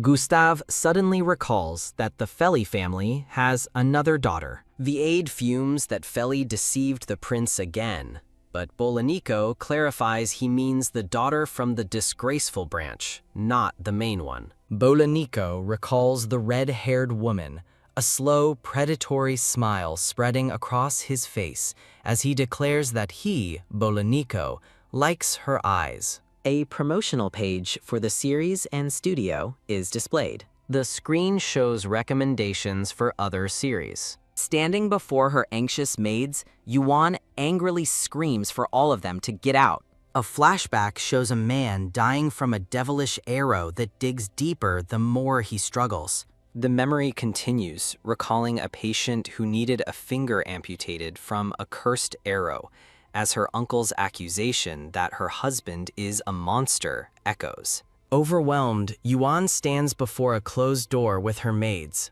wondering what she should do. The door opens to reveal Sir Lancelot, who barges in demanding to know what's happening. Lancelot suddenly cries out in agony, clutching his head as Yuan stares in shock. He grits his teeth and orders everyone to leave the room immediately. Alone with Yuan, he urgently asks what happened to Clade, explaining he rushed over after hearing of an accident. He looks at her with deep concern, waiting for an answer. Lancelot glares down, demanding to know if Yuan truly believes His Highness killed her sister, Louise Feli. Grabbing his lapels, Yuan desperately begs for an answer. Tears well in her eyes as Lancelot looks back with pained reluctance. Lancelot sighs, his expression softening with pity. He dismisses her fears as ridiculous rumors, covering his face with a weary laugh. A flashback shows Clade in shadow as a voice questions if he was truly a monster. Yuan's sister, Louise, looks on with concern as the voice asks if Clade could really kill his own wife. The memory continues, wondering if Clade ever seemed capable of such cruelty.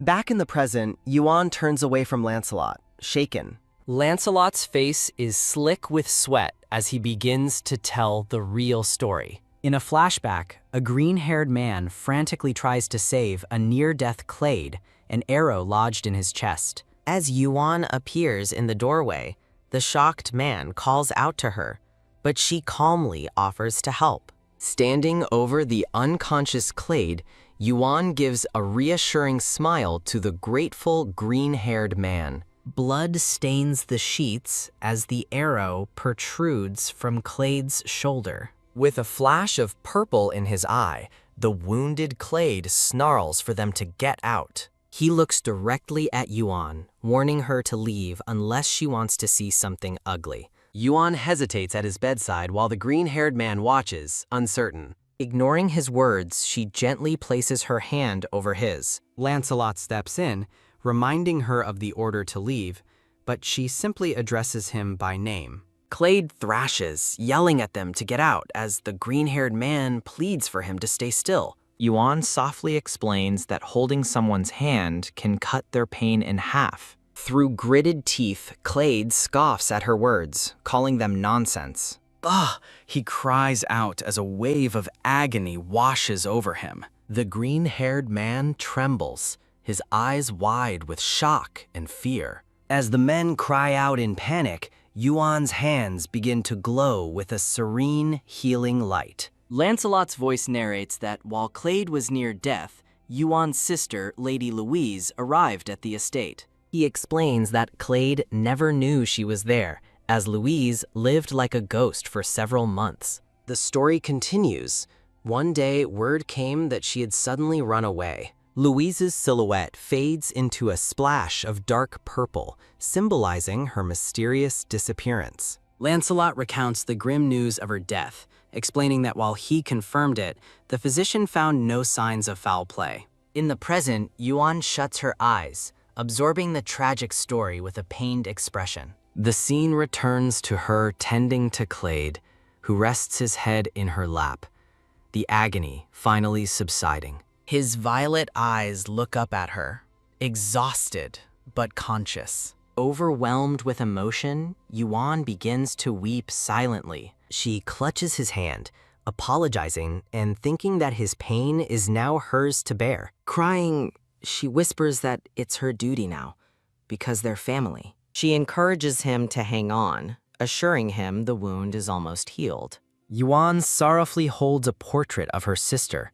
her own reflection covering Louise's face. A page displays recommendations for other series. The scene shifts to the bustling grand hall, where maids are hard at work. Two maids whisper to each other, revealing that the new madam has ordered food supplies and work clothes for everyone. In his room, a bandaged Clade lies in bed, staring at the ceiling in quiet contemplation. Yuan enters carrying a covered tray, offering a gentle, caring smile. As she approaches his bed, he calls out to her with a simple, "Hey." He eyes her suspiciously, his expression hard and demanding. Explain everything, he orders, but groans in pain.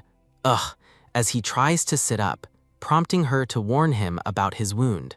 She rushes to his side to support him, reminding him that moving will be difficult. Now sitting at a table, she presents the meal, proudly stating she made it herself for his recovery. He looks away from her, coldly stating that she didn't have to accept his marriage proposal. A faint blush appears on his face as he earnestly tells her that if something hurts, she should say no. Yuan imagines a passionate kiss from Clade, blushing at the thought. She tells him not to worry, admitting she wants to do it too, because it puts her at ease. A flustered Clade stammers, questioning her bold confession. She smiles sweetly, playfully claiming she doesn't remember any of it. An awkward silence hangs between them after her teasing remark. Overwhelmed with embarrassment, Clade groans, unable to speak. They stare at each other, the air thick with unspoken tension.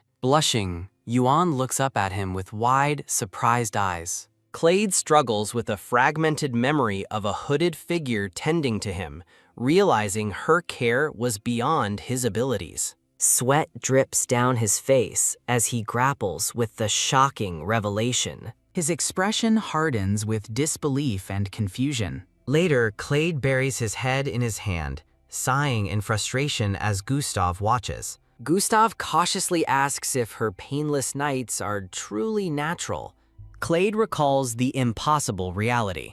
Even pierced and torn open, sleeping with her made his agony vanish. Gustav mutters to himself, wondering what could possibly be worrying his master now. He asks why the lady seems to be the only one suffering during their nights together. Clade touches his chin, asking Gustav if he didn't always hear her holding back cries of pain.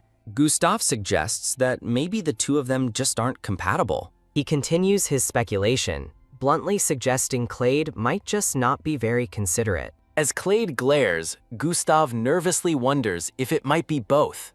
Gustav quickly backpedals, advising that His Highness should probably refrain due to his poor condition. After delivering his advice, a nervous Gustav peeks out from the closing door. Tuck. Clade clasps his hands, his face set with grim determination. Later, Yuan brings him a meal, but he coldly refuses to eat it. She leans over him, sweetly insisting he try the food she made for him again. He remains unmoved, resolutely turning his head away from her. Yuan smiles softly, thinking to herself that his coldness is better than outright nastiness. A promotional page showcases other series from the studio. The scene transitions to a bright morning outside the mansion. Sunlight illuminates the ornate architecture of the grand estate. Yuan stands alone on a balcony, her long hair blowing in the breeze. Behind her, maids gossip about how the master never appears during the day, but Yuan simply smiles, unfazed by their doubts, Meanwhile, Clade sits in bed, reading a book and lamenting that she still refuses his proposal. Changing the subject entirely, he leans in and abruptly asks for her age. She cheekily replies that she's old enough to eat well, noting his uneasy reaction to her evasiveness. With a bright smile, she proposes a deal.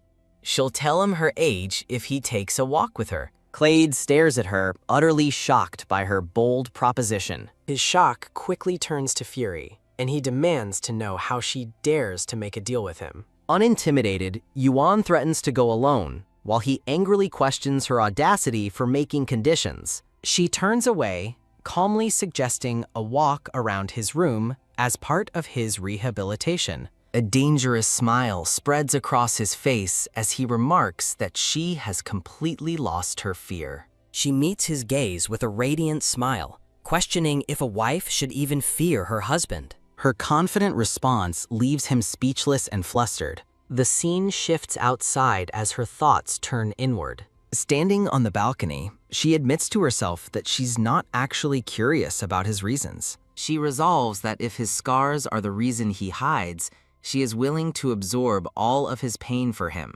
In a surreal vision, she embraces him in deep water, prepared to be tormented by his demonic agony for life. As they float together, she vows that if they become family, she wants to spare him the pain on his face. The vision ends with them sinking into a quiet, peaceful abyss. Her reverie is broken as a man's voice calls out, "My lady." A smiling Lancelot warmly introduces himself to Yuan. He continues speaking cheerfully as Yuan looks on, confused. Lancelot tells a surprised Yuan that Clade has brightened up considerably. He explains Clade's complexion and mood have improved since her arrival, then teases the resting man, asking if he's even there. Lancelot complains that Clade is a brat, while Yuan thinks he knows him well. He sighs dramatically, lamenting that as Clade's only friend, he must waste his youth in a dreary place instead of charming ladies in the capital. Lancelot says her presence has eased his mind, causing Yuan to have a realization. Yuan blushes, admitting to herself that she first used his pain just to stay. Lancelot relays a message from Clade, guessing Yuan must be lonely without company. She explains that she isn't lonely as the kind servants and vast mansion keep her occupied. Yuan adds that the servants are overworked and they all rush to stop her from helping, blurring the lines of who serves whom. With a hopeful smile, she says she is also waiting to take a walk with His Highness. Lancelot stifles a laugh, understanding now why Clade stares out the window all day. He adds that Clade must walk regularly or his severe injury will cause a permanent limp. Yuan looks at him with interest, asking about the West Wing. Lancelot gestures, offering to show her around. She admits she has only ever seen the East Wing and not even the whole main building. He explains the mansion was a vacation home and that Clade grew up in the West Wing with a girl named Apollonie, showing a memory of them as children. As Yuan listens intently, Lancelot's expression briefly turns somber. He quickly masks his thoughts with a bright, cheerful smile. Yuan mentions that she once saw a dog living in that wing from a distance. Lancelot reveals that Clade rescued the dog as a child, adding that he was once a cute and kind boy, which makes Yuan smile. Pondering why Clade never mentions the dog, Yuan wonders if he now dislikes them as a maid pets the animal. A brief, warm memory shows a young Clade petting the little dog. The flashback focuses on the puppy affectionately licking young Clade's hand. Standing beside a horse, Lancelot advises Yuan to talk more with Clade, now understanding his friend's recent chattiness. Yuan smiles and wishes Lancelot a safe journey home. He gives her a parting smile before the scene transitions to the treetops. The grounds of the estate are shown, focusing on a quiet gazebo. A page displays recommendations for other comic series. A second page showcases another recommended series. The scene returns to a view of the grand mansion through shifting leaves. An older man with a mustache sighs in deep frustration. He fumes about the impatient nobles demanding entry, complaining about their poor manners as they shout about being special guests. Convinced his troubles will end when Yuan returns, he opens a door and stops in shock. A woman with long red hair appears, calling out urgently for someone named Frederick. A blond man, Frederick, looks on helplessly as two dogs make a mess with spilled ink. One of the dogs pants happily, completely unaware of the chaos it has caused. The older man scolds Frederick, who defends himself by saying his father told him to bring the dogs in.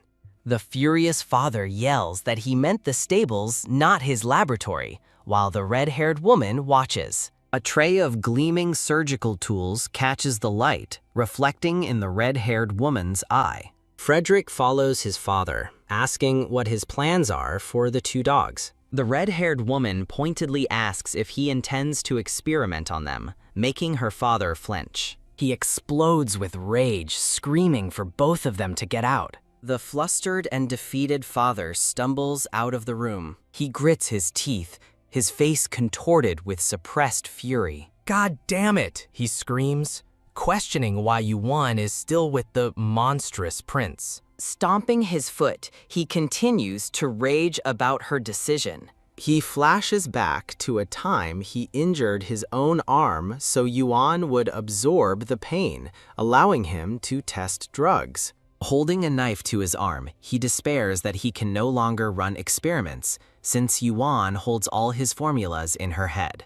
In his memory, Yuan's father recalls the difficulty of experimenting on people due to imperial laws and potential rumors. Thump.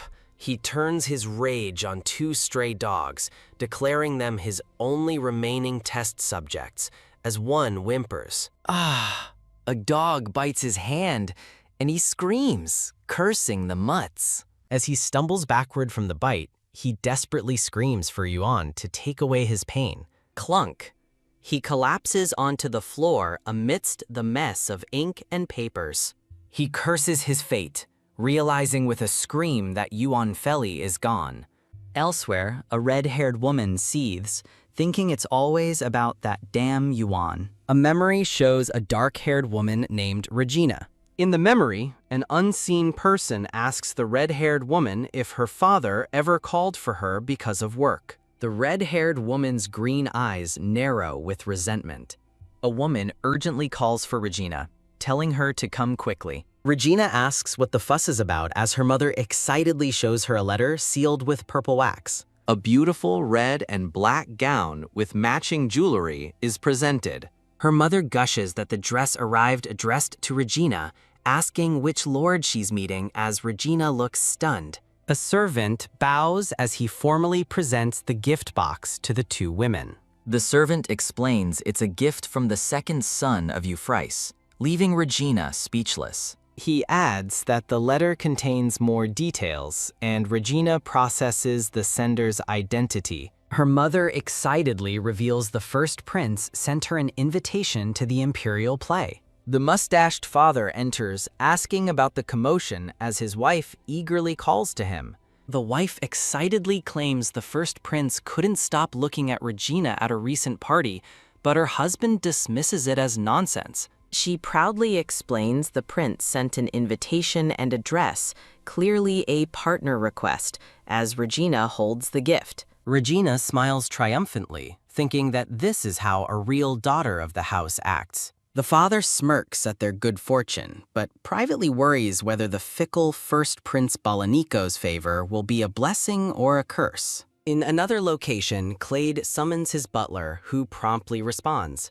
Clade stands by the window and asks about the status of his breakfast. The butler is taken aback, thinking that Clade usually complains about or skips breakfast entirely. He realizes the difference is that someone else cooked today, recalling how her ladyship had insisted on preparing his meals herself recently. The butler suggests her ladyship's cooking must suit his taste, given how quickly he noticed her absence from the kitchen. Clade ignores the comment and asks if he slept with her again last night, to which the flustered butler confirms. His expression turning serious, Clade asks for Yuan Feli's exact age. He lets out a long sigh as the butler watches in confusion. Clade runs a hand through his hair, realizing she is of legal age after all.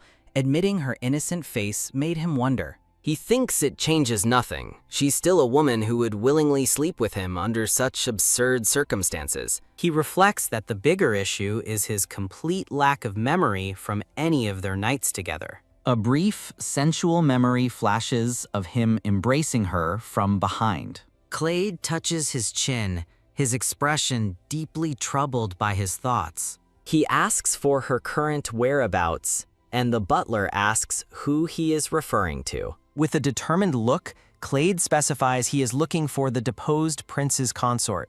A notice announces the availability of the next chapter. Outside on the steps, Yuan is greeted by someone calling her Madam. Professor Hilly gently scolds her for not inviting him herb picking, but she replies that he must stay by His Highness's side. She cheekily adds that the herbs aren't for him anyway, explaining they're for disinfecting wounds and cleaning. Hille asks about her plans for the herbs, and she leans in to share a secret. She reveals her plan to create a special concoction to thoroughly clean the annex. Hilly excitedly praises her brilliant idea, exclaiming that it might be powerful enough to wipe away anything. He suggests adding resin and asking the stableman, Soul, for help, an idea that she seems to welcome. Yuan smiles warmly, pleased with their collaborative plan. Listening from his window, Clade overhears Hilly telling Yuan he has already commissioned a special brush for the task. Hilly gives a thumbs up and promises to return quickly with more herbs from storage as Yuan thanks him. Holding her basket, Yuan thinks to herself that talking to Professor Hilly is as easy as talking to a friend. Yuan turns suddenly toward the grand mansion. From his window, a bare-chested Clade watches her, causing Yuan to blush. A bright, happy smile spreads across her face. She calls up to the mansion, announcing she will return at sunset. The scene transitions as the evening sky fills with colorful clouds. Later, Clade sits in his room and asks if she walked around a lot. He playfully asks if she must have been bored without him, which she denies. He remembers her inviting him closer, noting that she is always watching him. She explains she keeps an eye on him to make sure he doesn't get into trouble, flustering him. The dark scars on his neck seem to throb with unseen tension. She thinks to herself about their routine, just like every other night. Her thoughts are interrupted as she looks up, utterly confused. Clade glares, demanding to know what she discussed with the glasses-wearing quack. She playfully waves her hands, telling him that it's a secret. Continuing to tease, she says she hasn't even told the maid or the butler, irking him. He sits up abruptly, questioning why she's sharing secrets with the staff. Rushing to his side, she begs him not to move so harshly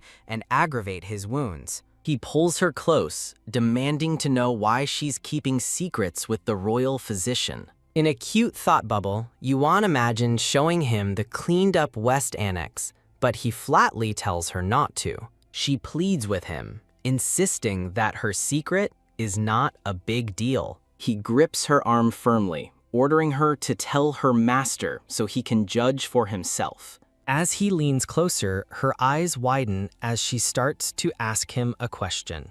Looking him in the eye, she boldly asks if he is jealous. A slow, knowing smirk spreads across his face as he repeats her question. Her face flushes with a deep blush, caught off guard by his reaction. He grabs her arm and gives her a stern warning. Never trust anything from the imperial palace. He adds that no one in the mansion, doctors or nobles, can be trusted. A single word forms in her thoughts as she starts to protest, but she recalls the kind, caring faces of the staff, including the butler and Professor Hilly. She remembers their constant worry that she might leave and their eagerness to make her feel welcome. Clade explains that the staff both pities her and fears her. She looks at him intently, asking if he's only saying this because he's worried. Her gaze softens as she asks if he doesn't trust her either. She falls silent, her expression unreadable as she waits for his response. Instead of answering, he looks away, so she reminds him it's time for his medicine. She asks why he still wants to share a bed with someone he doesn't trust, and he simply asks, why? In her heart, she knows no wife would want to see her husband in pain. She gently rests her head against his scarred chest in a moment of quiet tenderness. She quietly says that even if His Highness has no interest in her. As he looks down, she pleads with him to stop asking her why anymore. He reflects on the pain, misunderstandings, and guilt he feels, all tied to her. Overcome with emotion, he leans down and gives her a gentle kiss. The next morning, bright sunlight streams through the doors of the bedroom. Professor Hilly sits by the bed, checking Clade's pulse. Hilly cheerfully reports that Clade's complexion is good, but Clade thinks the doctor says the same thing every day. With an annoyed expression, Clade waves his hand dismissively. Stunned, Hilly listens as Clade orders him to keep his mouth shut, his ears closed, and to stop wandering around. The butler and Hilly look completely bewildered by Clade's dark, menacing aura. A dejected Hilly sits at a desk, wondering if he should just go fix up the garden. Clade walks past the confused butler, remarking that spring will be arriving soon. Clade gazes downward with a somber, thoughtful expression. The gray-haired butler observes his master with a concerned look. Reviewing a book with Clade, the butler explains one section details the budget and records for the mansion's exterior. The butler recalls his conversation with the tired staff, remembering that Clade himself had requested he bring him work. As Clade reads, the butler reflects that the new lady's arrival has changed so much within the mansion. Looking up intently, Clade asks for her current whereabouts. The butler asks for clarification, and Clade specifies he is searching for the deposed prince's consort. After the butler hesitates, Clade dismissively tells him to forget it, assuming she's off somewhere meddling. The scene transitions to the grand, weathered facade of the mansion. A voice exclaims in amazement as a brush vigorously scrubs a dirty brick wall with a foamy cleanser. A maid marvels at the cleaning power as Yuan proudly confirms her plan to scrub the walls clean bit by bit. The maid eagerly offers her assistance, but Yuan gently declines, saying she will do it alone. Yuan kindly explains that the servants are already too busy and tired with their own work to be burdened with this. She cheerfully dismisses the maid's concerns, claiming she's doing it for a bit of exercise. Gazing at the restored mansion, Yuan thinks about her true goal, to make it beautiful with her own hands and show it to His Highness. She asks the maid if she understands her meaning, and the maid is clearly moved by her devotion. The maid cautions her not to overdo it, sharing her grandmother's warning about bad knees from squatting. With a sweet smile, the maid confirms that it was her grandma who told her that. Yuan smiles warmly, teasing the young maid for having so many secrets. As another brick sparkles, she notes that she's now cleaned 20 of them. Taking a brief rest, Yuan wipes her brow, admitting the work is harder than she anticipated, even with her special solution. A fluffy, wolf-like dog sits nearby, patiently watching her work. The dog approaches and she looks up in surprise, recognizing him as Oliver. She watches Oliver stare intently past her toward the mansion, wondering what has captured his attention. The view shifts to the ornate balcony doors Oliver was staring at. Yuan recalls a past conversation, a hopeful memory sparked by the moment. In her memory, a voice reassures her that while her master has a bad temper, he does like her. The memory concludes with the reassurance that he wouldn't keep her around if he didn't like her. Lying in bed, Clade looks over at the empty space beside him. His hand rests on the sheets, feeling her absence. Sitting up, he realizes she's not there and glumly assumes she's avoiding him in the morning. He spots Yuan walking away from him down a sunlit corridor. As she turns back to him, her face is lit with a gentle smile. Clade watches her approach, his purple eyes filled with a serious, unreadable intensity. Yuan cheerfully tells him about the 2 new gardeners she saw, explaining the morning's commotion. She notes that with the snow melted, the garden looked bare, but she feels relaxed now that they are here. She looks at him hesitantly before making her request. She asks if she can proceed with her plans for the garden, but only if he permits it. Clade reaches his hand out toward her face. He gently brushes a strand of hair away from her eye. He tells her to do as she pleases, insisting she doesn't need his permission for such things. Withdrawing his hand, he asks if she agrees with him. Blushing, Yuan wonders hopefully if this means he doesn't dislike her anymore. Looking at him with newfound resolve, she thinks that she needs to be sure of his feelings. Her thoughts reveal her deepest wish, that he also longs for an ordinary, peaceful life with her. His expression shifts as he suddenly mentions seeing a dog that resembled a wolf. Yuan smiles, confirming the dog's name is Oliver and that Clade raised him, but her sentence trails off. The atmosphere darkens as Clade looms over her with a menacing aura. His face is cold and severe as he delivers a chilling warning. Don't cross the line. Yuan stares back at him, her expression a mask of pure shock and confusion. A maid cheerfully announces that tomorrow is payday and she will repay her medicine costs. Yuan tells the maid, Hana, to forget it, but Hana insists, noting how expensive even cough syrup is. Hina puffs out her cheeks, looking determined. Yuan gently places a hand on Hina's shoulder, comforting her. Hana leans her head against Yuan, explaining that the same kindness was shown to the other maids. Blushing, Yuan expresses how lucky they all are that she came, calling her Hina. Hina smiles brightly, asking Yuan to please accept a small gift. Hina presents a cup of tea, explaining it's a regional specialty from her siblings. Hana explains the tea is made from a winter grass, a humble drink that helps the poor survive the cold. Yuan smiles, remarking on the tea's straightforward name. Yuan sips the tea, telling Hina to thank her siblings for the enjoyable drink. Hina looks on happily as Yuan notes how fragrant and warming the tea is, but then hesitates. Hina asks if Yuan quarreled with the master, concerned that she has skipped meals all day. Yuan reassures Hina that they didn't fight, admitting she made the maid worry. Yuan explains she asked His Highness a presumptuous question, but Hana passionately insists that as his wife, no question is presumptuous. Yuan's thoughts drift to Clade and Oliver, realizing she couldn't even ask about the dog. She laments that while asking directly is best, the current situation prevents it. Yuan looks up, surprised by the maid's next words. Hina lowers her gaze, asking if Yuan is still curious and offering to share what she knows. Hana places a hand on her chest, remembering her parents' loyalty to the family. Yuan looks on, stunned and speechless. Hana explains she can talk about Oliver or the manor, but discussing His Highness's late mother is forbidden.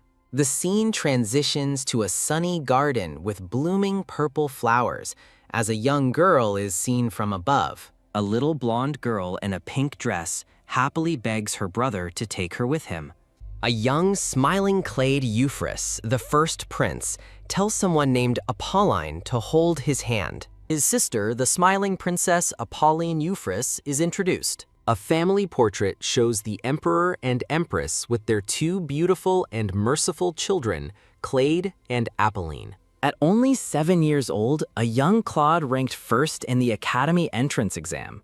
His natural talent and strength in sword fighting earned him early admission offers. Riding in a carriage with his father, the emperor, young Clade is adored by cheering crowds. His popularity was immense, with portraits from his 10th birthday being copied and sold widely. Newspapers published on his birthday sold out in a single day, featuring his image. As his face was even minted on coins, the narrator states those bright days did not last. In a snowy garden, Clade holds his sister Apolline, asking if she sees the flowers. He explains their mother, Empress Eleanor, gave him the Tibocina flowers, known as the Flower of Glory, for his birthday. Clade shares a warm hug with his mother, the Empress, surrounded by the purple flowers. Apolline snuggles into her brother's embrace. Clade smiles fondly, realizing his little sister has already fallen asleep on his back.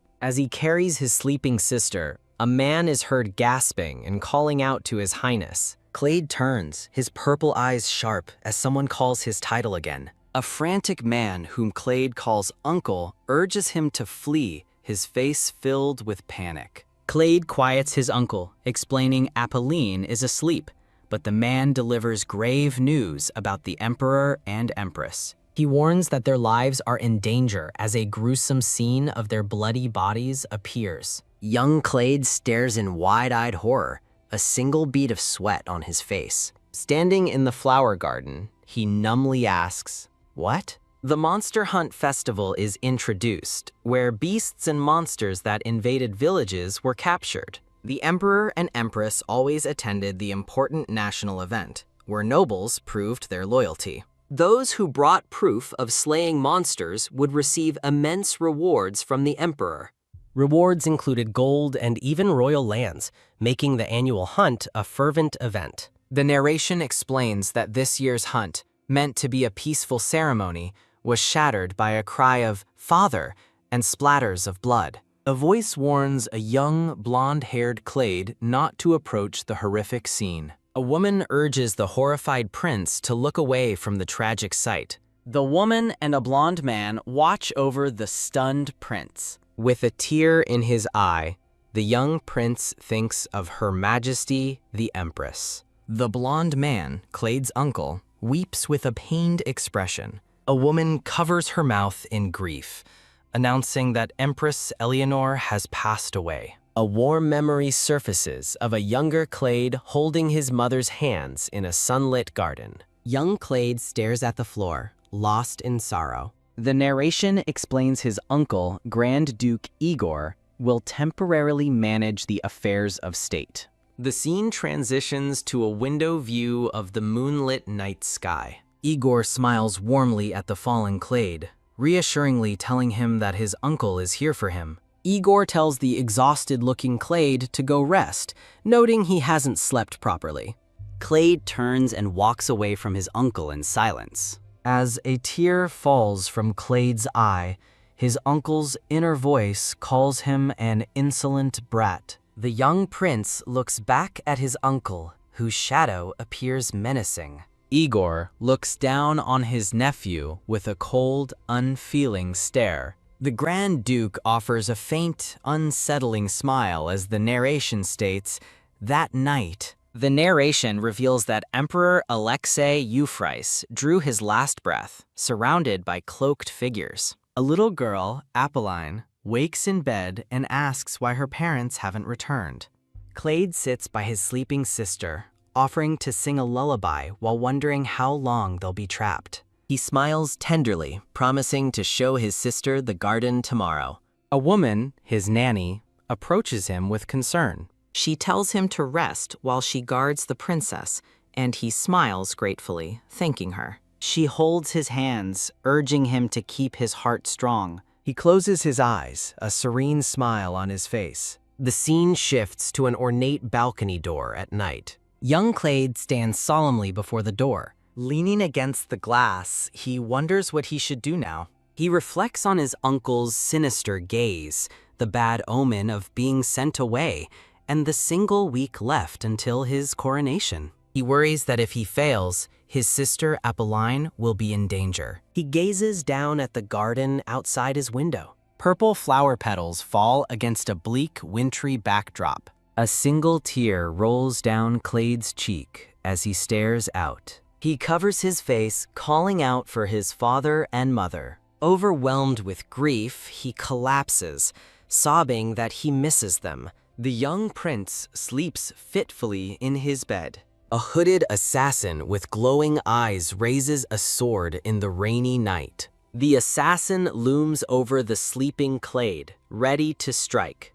The nanny walks anxiously down a darkened hallway. Her eyes widen in terror as she lets out a piercing scream. A door bursts open as the nanny screams for the prince. She finds Clade sitting injured on the floor, a dead assassin before him. In a state of shock, Clade explains the man suddenly tried to kill him. The nanny rushes to his side, relieved he's safe, but urging him to get up. As she helps him, he cries out in pain. The nanny's face fills with alarm as Clade reveals he's been deeply cut in the thigh. With a grunt, she suddenly hoists the wounded prince over her shoulder. Carried away, Clade questions his nanny, his primary concern turning to his sister's safety. Feeling his consciousness fade from blood loss, he weakly calls for his nanny. The view pans out to the mansion's exterior, implying their desperate escape. Flames engulf the snowy mansion in the dead of night.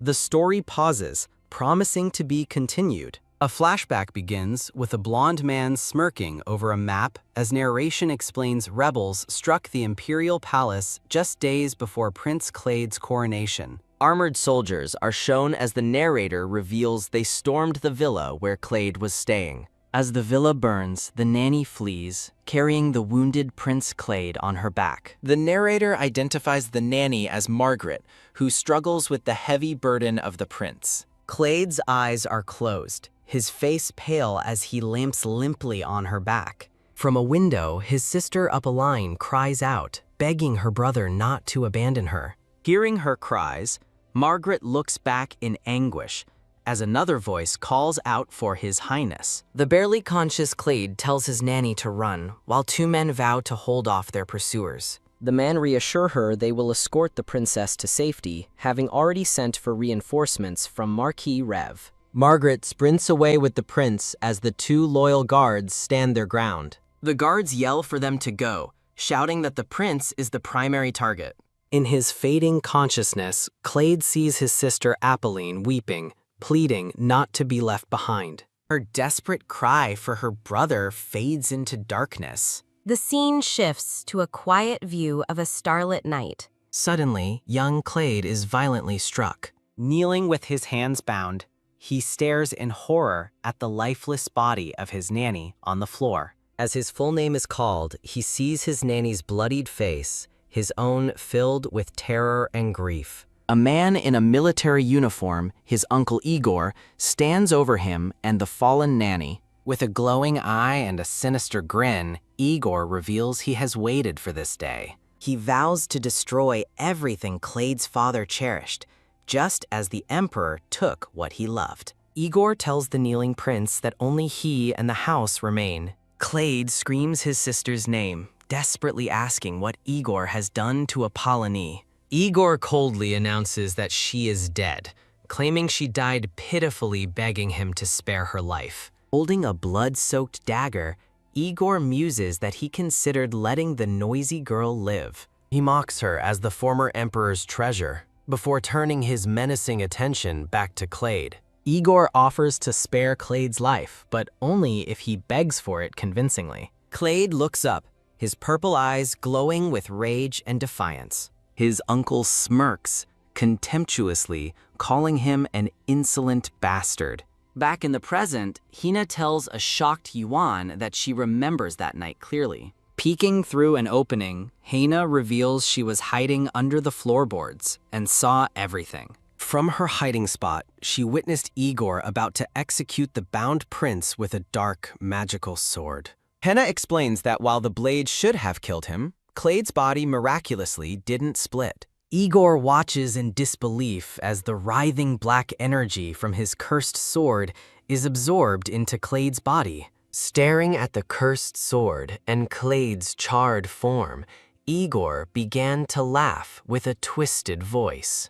He declares it a fate worse than death, sneering that the Empire's treasure has become a crow. Henna explains that after the lunatic emperor left, Marquis Rev desperately sought a cure, but Clade's current state is the best they could manage. She continues, saying the master has since pushed away all the attendants who served him for years. Now only the staff who served under the late emperor remain, including a kind-faced butler. The butler's thoughts reveal that most of the household died that day, with survivors being those absent on funeral duties. He laments that although the master treats them coldly, they are unable to leave his side. The butler looks on with an expression of profound sadness and worry. He concludes that because of his family's betrayal, Clade cannot trust them, leaving the loyal staff with only bitter sadness. Hina smiles reassuringly at Yuan, insisting that the master she knows now has simply changed from who he once was. Yuan listens with a thoughtful, somber expression. Clasping her hands, Yuan confesses that while she wants to help, she often feels His Highness truly hates her. Hina reacts with complete shock to Yuan's heartbreaking admission. Hina reveals the butler told her that Clade now opens his curtains and windows just to look at the garden. Yuan blushes with a bright, hopeful smile, realizing he must have felt suffocated before. Hina passionately insists that Clade would have already driven Yuan away if he truly disliked her. A mental image reinforces Hina's point, stating he wouldn't keep her if he didn't want her. Yuan blushes as the narration trails off, mentioning a Sir Lancelot. Overwhelmed with flustered thoughts, she closes her eyes. An ornate cookie jar is shown, a small wolf figure sitting beside it. Walking through a grand hall, Yuan admits she feels an urge to care for him, but knows the past cannot be changed. Her reflection in a bowl shows a childhood memory as she compares the past to a stolen gift. With new resolve, Yuan decides on her next course of action. She reaffirms her desire to bring a little happiness to the lonely Clade. She approaches the reading Clade with a tray but hesitates before speaking. After leaving the tray, she announces she will start joining the water fetchers for fresh air. Clade, covering his face, permits it while Yuan watches him hopefully. With a bright, hopeful smile, Yuan suggests it would be nice if he came along as well.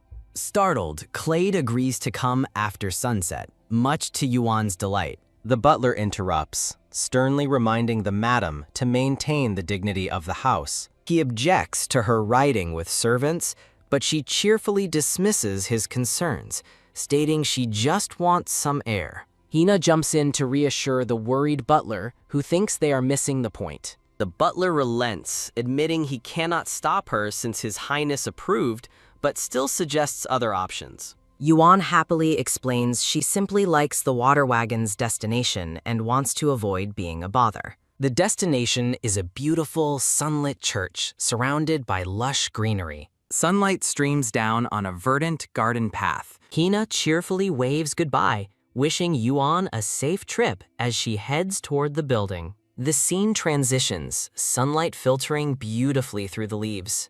Yuan walks alone through the peaceful, sun-dappled garden. Sitting on stone steps, she quietly announces her arrival to her sister, admitting this visit is her only reason for leaving the mansion. She recalls her lonely past at the Feli's mansion, where even the garden was off-limits, contrasting it with her newfound freedom. A memory surfaces of a young girl excitedly inviting Yuan to the garden while their uncle was away. In the flashback, a younger Yuan refuses to go outside, despite her sister's reminder that she used to love flowers. Crying young Yuan, her sister dismisses her worries, offering to wash her, though Yuan frets about wasting water. Winking, the sister plots to use the water she drew in secret. She promises to make Yuan so clean she could meet the prince himself without embarrassment.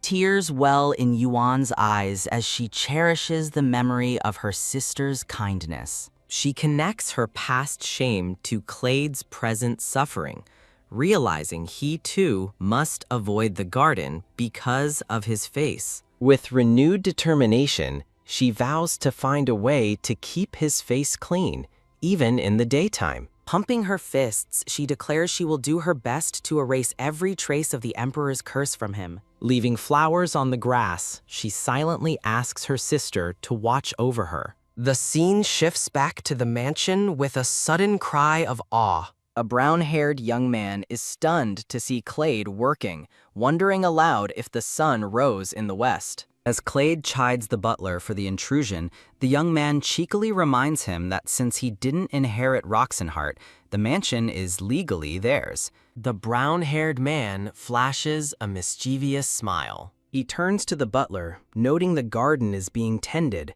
and asks if his pleas were finally heard.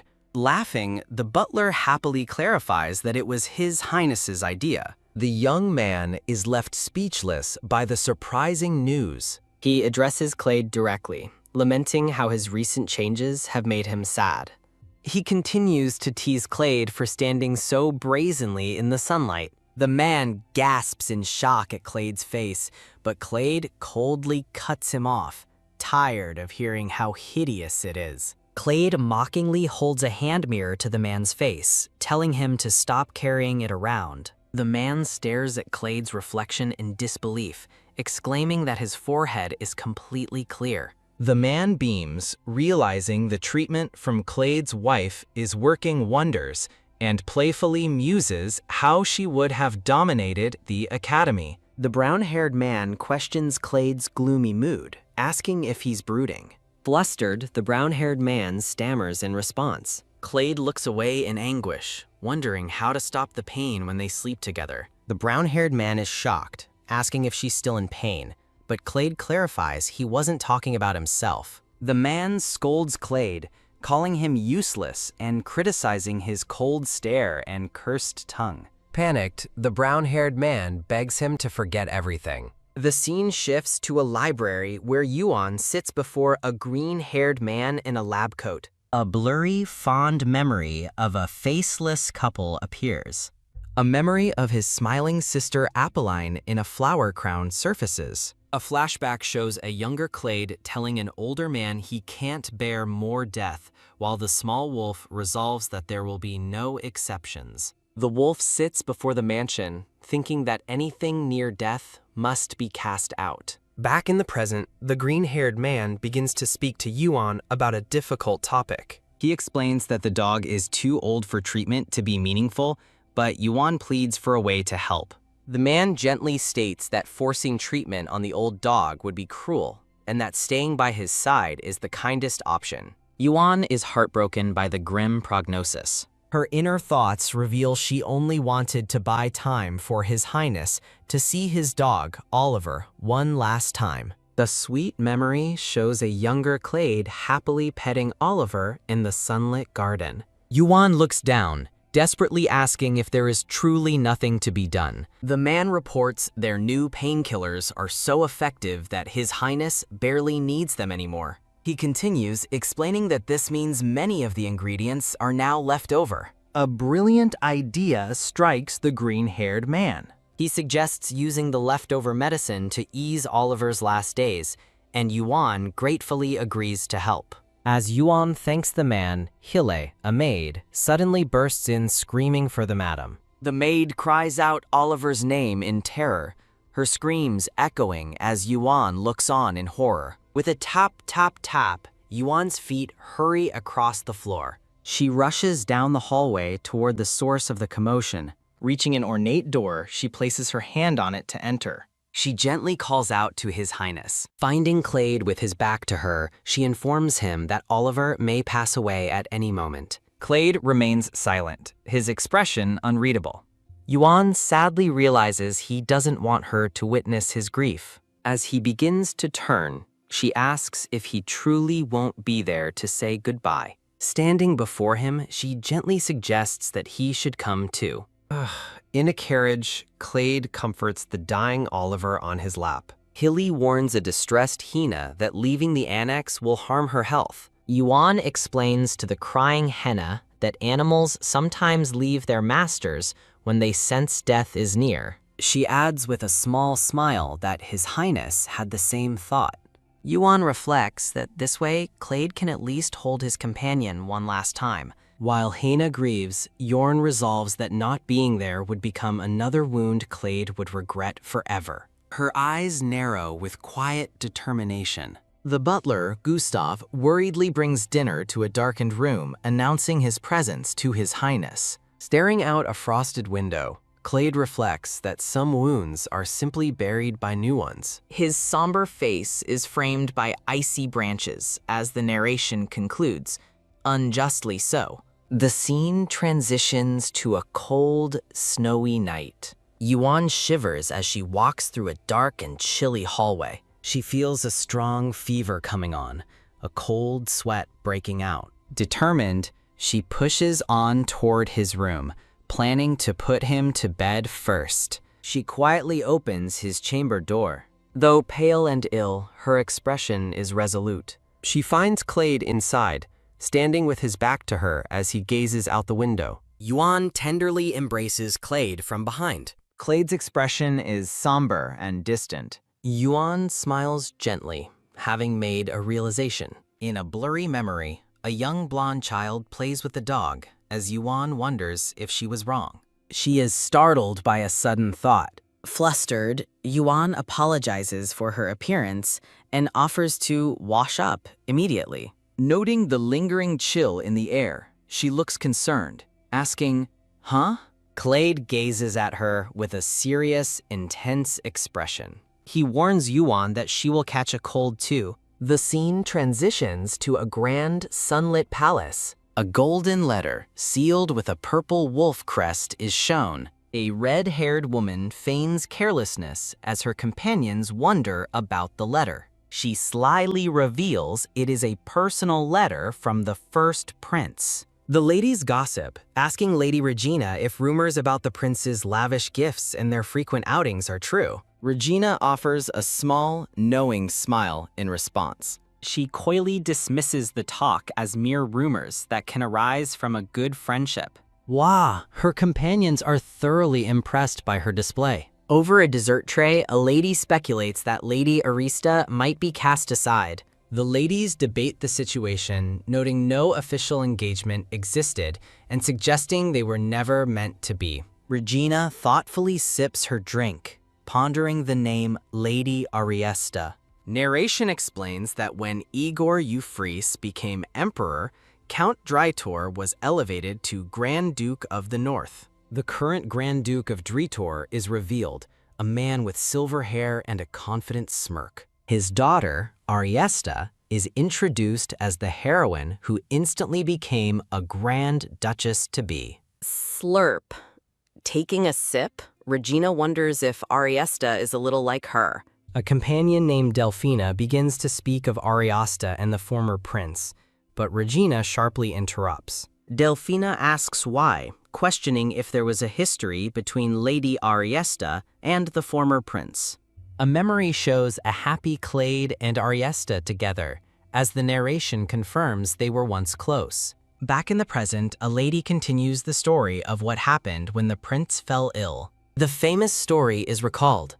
A horrified Lady Ariesta screaming and fleeing the manor upon seeing him. Regina scoffs at Arista's ill-mannered display, clarifying that subsequent rumors of a new betrothal were all false. She pointedly suggests that the first prince's true love might lie elsewhere. Ho ho ho ho ho ho! The ladies giggle knowingly at her insinuation. A blonde woman asks a question, and a surprised Regina answers yes. The blonde woman asks if the former prince is truly hideous, while Yuan asks about the former princess consort. Regina smirks, her green eyes glinting maliciously as she prepares to share gossip. She graphically describes his repulsive condition, horrifying her companion. A crude drawing illustrates her story, as Regina claims her poor cousin had to endure caring for him. She scoffs at the idea of her cousin doing such menial work, prompting questions about the maids. Regina explains that few servants would endure the prince's rough temper or the poor conditions.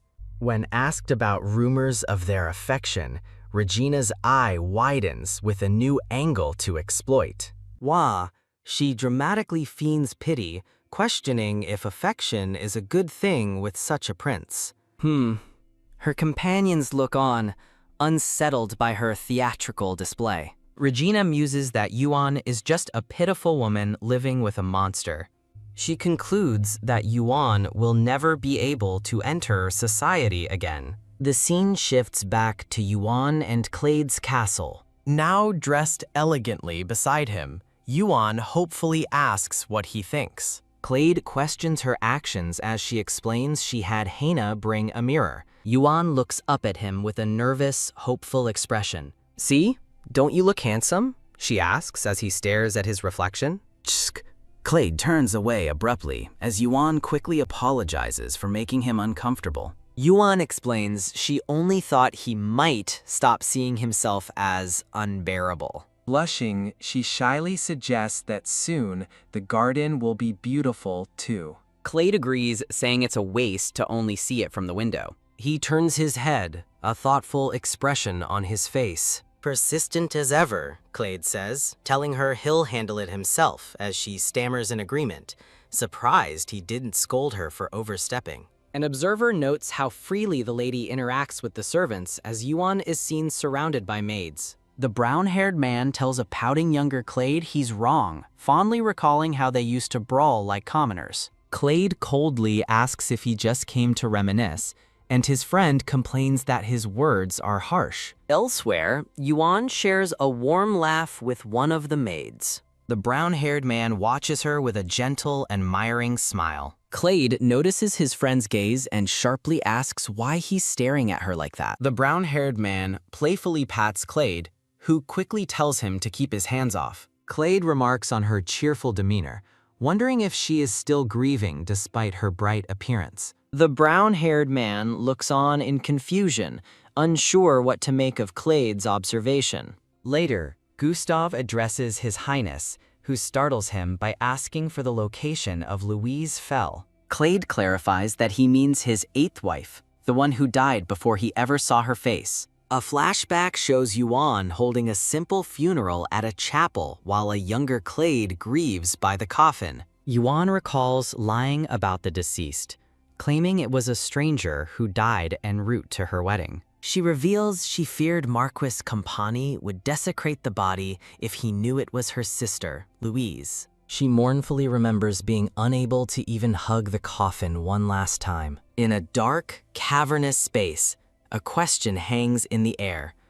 Was that the cause of this trouble? Back at the chapel, 2 maids look on with concern. The blonde man in robes speaks, a nervous sweat on his brow. He explains that distinguished people moved the grave to a better place, leaving Yuan aghast that they would do so without a word.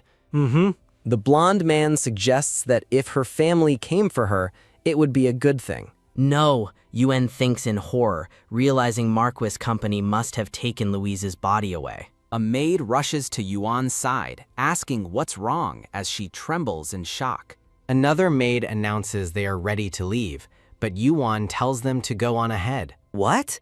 The maid panics, worrying about the lack of carriages and how the butler will scold them. Yuan watches maids deal with melting snow and tries to reassure the worried maid. Though the maid hesitates, Yuan smiles and promises to borrow a horse to return. Yuan maintains a confident and reassuring smile. Back at the mansion, Gustav pinches the bridge of his nose in frustration. The other maids blame one of their own for not bringing the madam back with them. Gustav furiously calls the maid an idiot as she apologizes, explaining that the madam was too insistent. The maid tearfully says she couldn't keep refusing the person who looks out for them so earnestly. La! The other maids continue to scold her as she cries. Gustav mutters in distress, worrying about the weather and potential dangers, wishing he'd sent servants with her. He suddenly calls out for a man named Majerang. Gustav frantically asks Majerang if he came from the chapel alone, and the man confirms the madam borrowed a horse. What? The staff erupts in chaos, realizing they missed her, while Gustav fumes about rules being broken. Majerang delivers the final blow. The horse wasn't headed for the mansion, leaving the staff frozen in shock. A strange electric energy seems to surge around a stunned Gustav. Outside, a storm begins as rain streaks down a window pane. Gustav notes the terrible weather and orders everyone to prepare a search party for the madam. His expression is grim and determined. Through a rain-slicked window, a figure is seen collapsed on the floor in a dark hall. Clade stands barefoot on a balcony, looking down upon his assembled staff below. Elsewhere, the blonde man explains the coffin was taken north, while a horseman tells Yuan he can only take her so far. Yuan insists the destination is not far and firmly asks to be allowed to go on alone. Yuan tearfully remembers Louise, wishing she could come back to her. Overwhelmed with grief, she begins to cry. Following carriage tracks, she fears Louise's body has already been burned. She laments her empty parting and worries for Clade's suffering. Despairing, she questions her constant failures. She recalls her vow to protect Clade after seeing him grieve by a fire. Her thoughts condemn her. She's not doing anything right. Exhausted and defeated, Yuan collapses in the pouring rain. She shivers alone, clutching herself against the cold. A memory surfaces of waiting for him, near death, in a carriage. She wonders if seeing Louise die beside her then was a premonition. She questions if this is punishment for hiding her sister. A smiling memory of herself asks if he thinks she cares. A voice shouting Yuan Pilies startles her back to the present.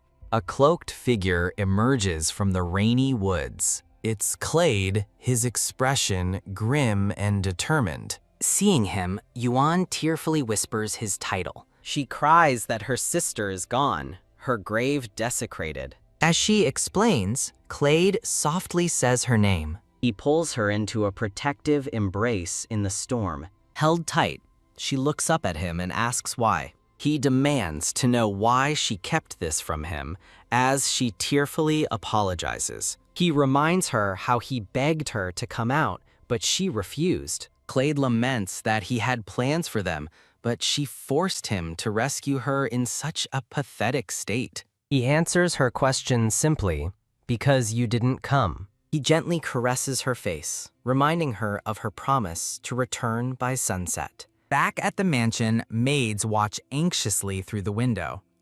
One of the maids gasps in shock. Clade carries an unconscious Yuan back through the rain. The staff rushes to meet him. He assures them she's only asleep and orders them to prepare for her treatment. His face is etched with worry and exhaustion. The maids are flustered and shocked by the scene. Sunlight finally breaks through a window. Yuan slowly awakens in a comfortable bed. Ouch! She sits up with a jolt, feeling the strain. She groans, realizing she absorbed his pain before collapsing. She turns and sees Clade sitting quietly by her bedside. She stares in confusion as their eyes meet. Hiding under the covers, she asks if he was there all night, noting his bloodshot eyes. He gently brushes her hair from her face. Leaning closer, he tells her they have somewhere to go. Peeking from the blanket, Yuan wonders what he means.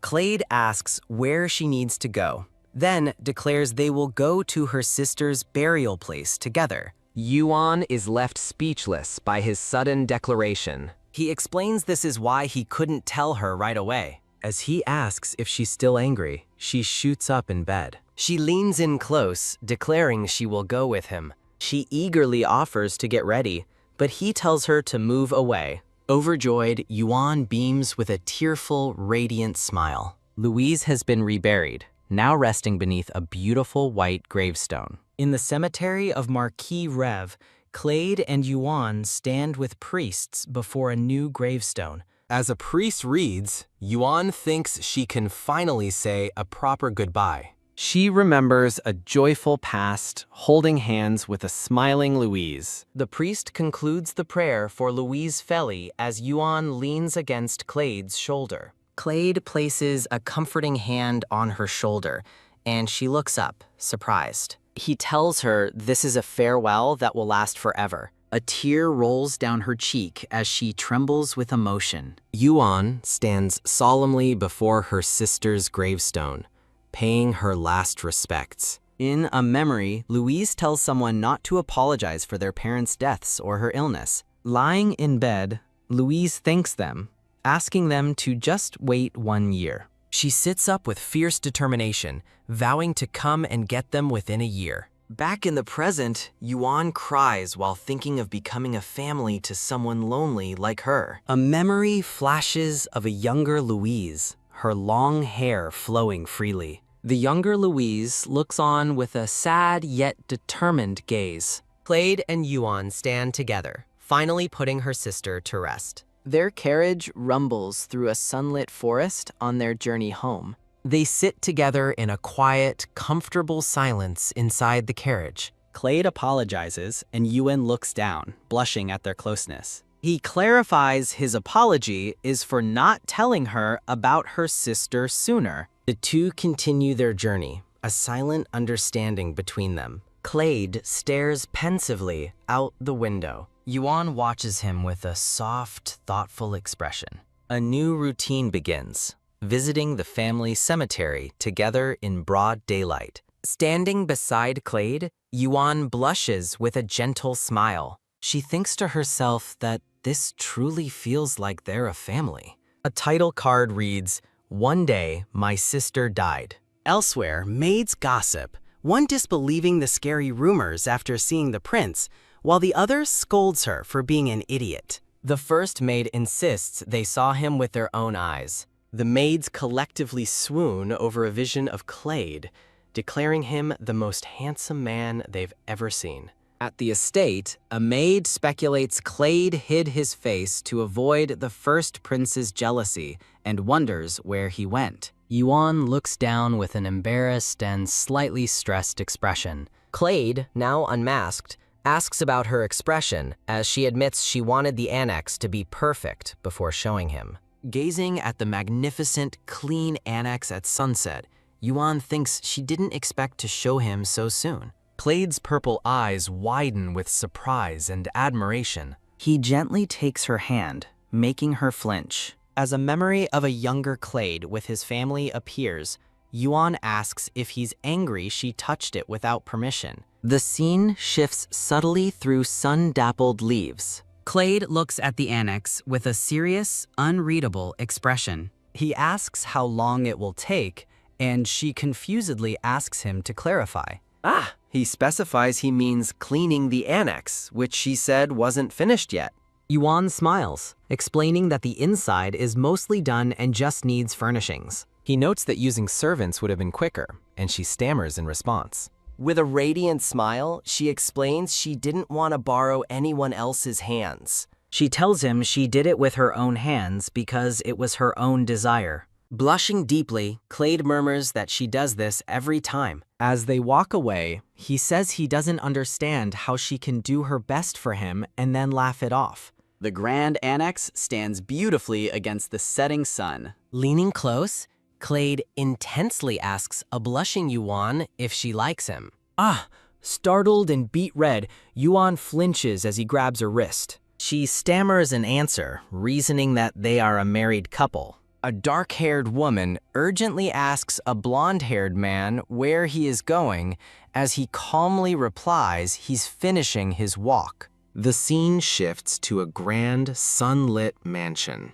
Elsewhere, a gray-haired man bites a cloth in sheer frustration. A subordinate explains to the gray-haired man that the target mansion's security is too strict to even deliver a letter. Enraged about the money spent, the gray-haired man asks if there have been any screams or bodies, but his subordinate denies any such activity. The subordinate smugly calls the Black Mansion an impregnable fortress and suggests official channels, but the man retorts he wouldn't have hired a punk if that were an option. The gray-haired man frets that Marquess Company, a snake who sends daily official letters, would surely notice their activities. A heavy bag of gold bars is presented. The gray-haired man instructs his subordinate to deliver a letter if the girl appears, and to tail her to see what she's up to. Promising double pay for results, the man stresses the importance of not getting caught,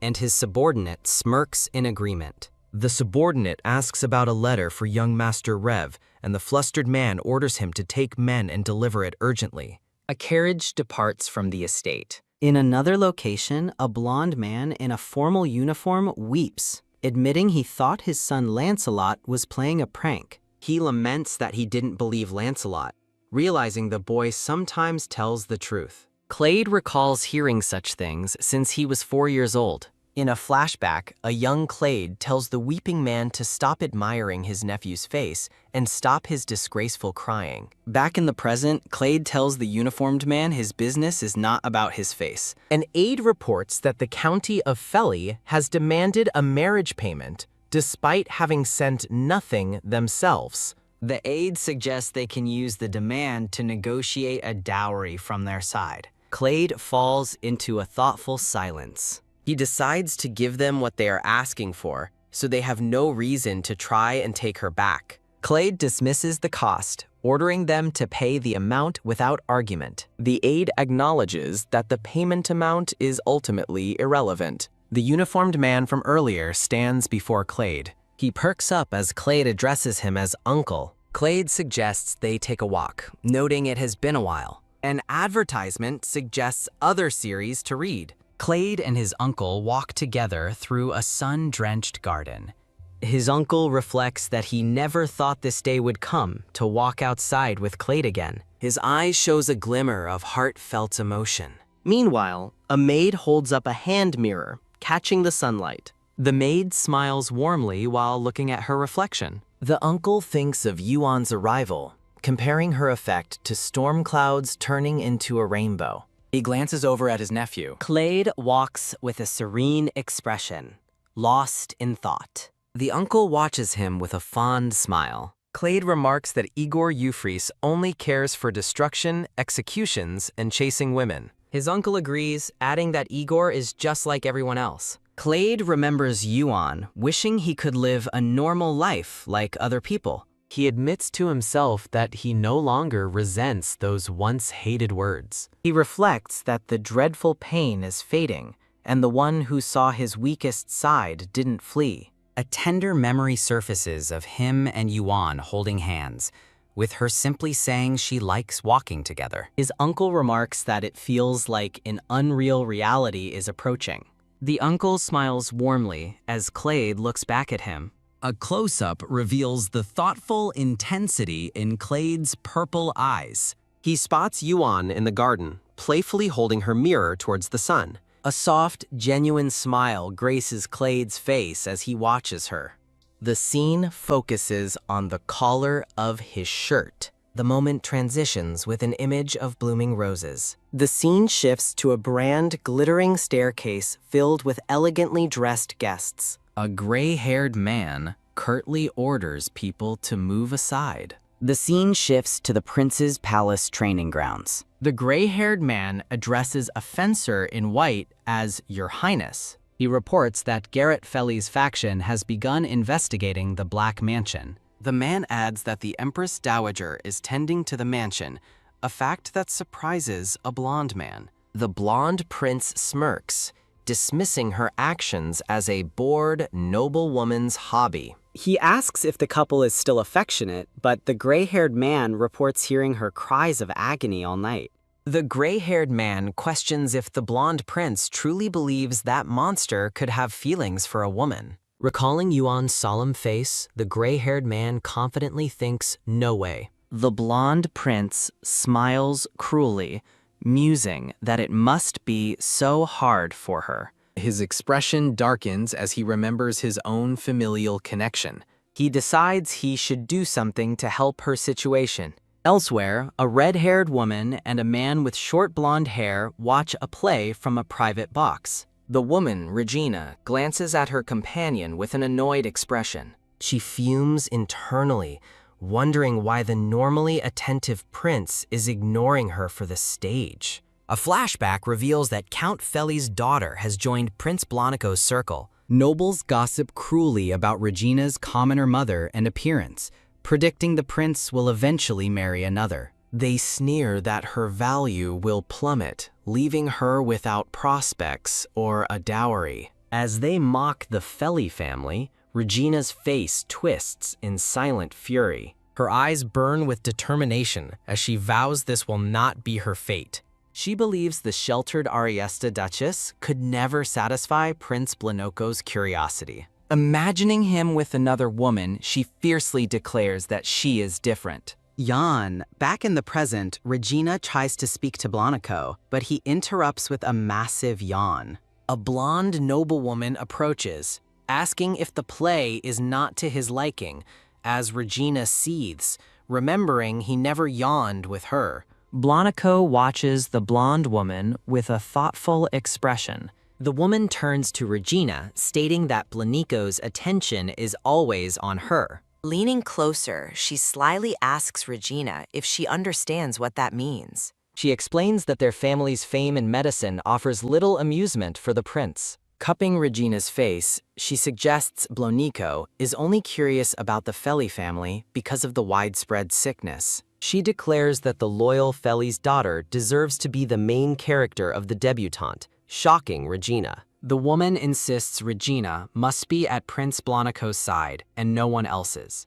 Regina happily imagines the attention she'll receive, silencing all the arrogant nobles. The woman shatters her daydream, asking how Blanico could favor her over the Grand Duchess Ariesta's daughter. She tells Regina she needs a justification, offering to make her a star in exchange for a family secret. She coldly advises Regina to give Blanco a reason to want her, lest she be used and discarded. Desperate, Regina reveals a secret location, her father's laboratory. She explains there is a hidden compartment behind a curtain. The blonde woman smiles, her curiosity piqued by this revelation. Back at the mansion, Yuan is startled while sorting herbs. She looks up to see Clade, blushing as she mentions a territory inspection. He suggests they pretend she is the mistress for the inspection. She looks down at the herbs she's holding, confirming his question.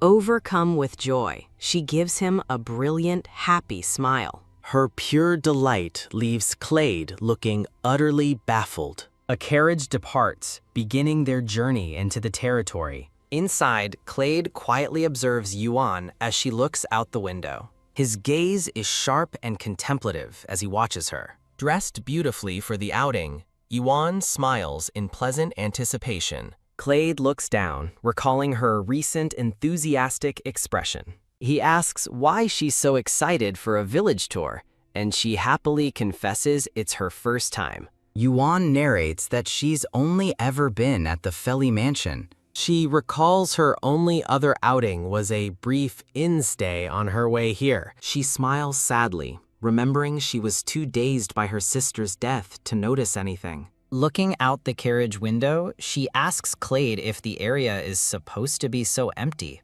Clade assures her Roxenheart is a central city and tells her to start with the bookstore she wanted. She excitedly shows him a list of things to do, with buying medical papers at the top. As they arrive at their destination, Yuan looks on with anticipation. Creak. The view shifts to a dilapidated door and a dusty, cracked window. They stand before a decrepit, cobweb-covered building. Confused, Yuan questions if this is the bookstore, and Clade confirms it is. A dark-haired man apologizes, explaining that other bookstores in the area are in a similar state. He laments that central Roxenheart is terribly barren compared to the capital. His thoughts reveal that merchants here must sell food and goods just to survive. Clade's expression hardens as he observes the impoverished town. Yuan looks up at him with concern, softly calling his title. With a forced smile, she says she doesn't need books and suggests they move on. Clade firmly grabs her hand, stopping her from leaving. He insists they need to find a place where she can get the book she wants. She looks up at him, completely surprised by his declaration. He orders his men to stay put while he and Yuan continue alone. Yuan observes a grand church, thinking the city seems poorer the more she sees. She thinks the city looks like it was ravaged by war, with closed restaurants and few people. As spring approaches, the people are only now tending to land left fallow over winter. Glancing at the sky, she notes that it looks like it's going to rain. Clade thinks their first outing is a disaster, but Yuan inwardly calls it a good omen. His eyes widened in surprise at her unexpected thought. She smiles, explaining that rain is a good thing for the newly planted crops. Her face glows with simple, earnest happiness. Clade looks down in frustration, wondering how she can see good in his failure.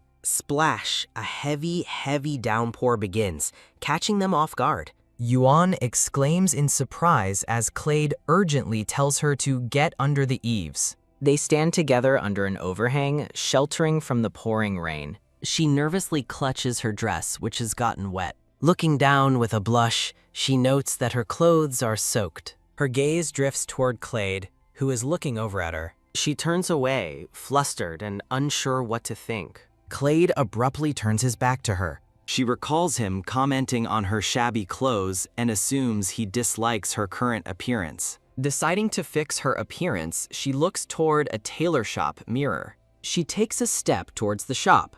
Clade suddenly grabs her wrist, stopping her in her tracks. Startled, she looks back at him with a questioning gaze. He pulls her into his arms, wrapping his large coat around her to shield her. Looking down at her, he tells her to inform the tailor not to make white clothes anymore. Tucked against his chest, she looks up in bewilderment and asks, "What?" Clade blushes and looks away, unable to meet her confused gaze. Inside a tailor's shop, he offers to repay her for the things he's bought her. Enveloped in his coat, she thinks to herself that his arm feels warm. With a tear falling from his eye, Clade pleads into the rain, "Don't die." Yuan stares up at him, her eyes wide with shock at his sudden, pained words. Clade holds her close, a tear tracing his cheek as he desperately pleads, "Just don't die."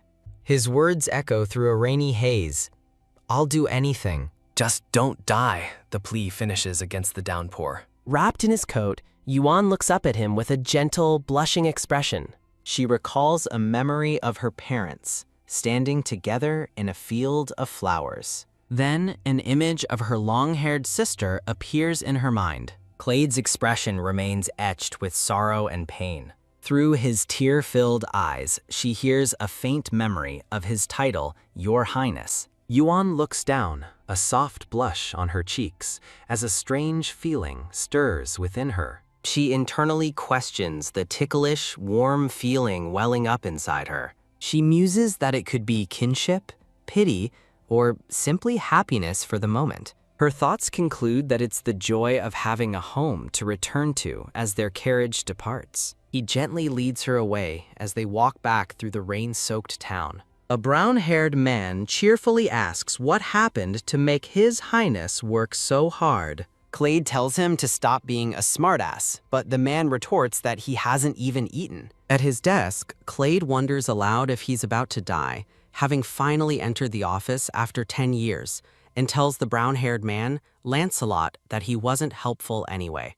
Clade orders Lancelot to bar Eddie and his uncle from the office, but Lancelot suggests telling his father himself would bring tears of joy. Clade explains that's precisely why it's a burden, and Lancelot happily concedes. Lancelot leans over the desk, asking what grand plans Clade has cooked up with only land and no title. Clade reveals his plan to restore Roxenheart to its former glory, prompting a confused look from Lancelot, who's told to just spit it out. The brown-haired man looks utterly flabbergasted by the announcement. Clade outlines the territory's strategic advantages, from its port to its eager residents, claiming it can be developed within a decade. Clade insists it's a solid investment, but Lancelot points out his parents' love for the city wasn't just about its forests.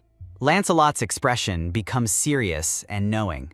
He asks directly if Clade's sudden motivation is because of his wife. Lancelot correctly guesses Clade wants to create a happy city for Yuan after their disappointing tour, calling it a ridiculous reason for such a huge task. He points out that Clade is doing it anyway, questioning why a man uninterested in wealth is suddenly discussing investments. Clade somberly explains that his parents loved this land so much they chose to be buried in the mansion's backyard over the imperial cemetery. After hearing this, Lancelot is warned by Clade not to jump to conclusions. In a cemetery, Yuan, dressed in black, thanks Lancelot for coming and confirms she is satisfied with her sister's resting place. When she asks about Clade, Lancelot says he's likely visiting the late emperor and empress. Yuan realizes they are also buried here and assumes he's paying respects after a long time.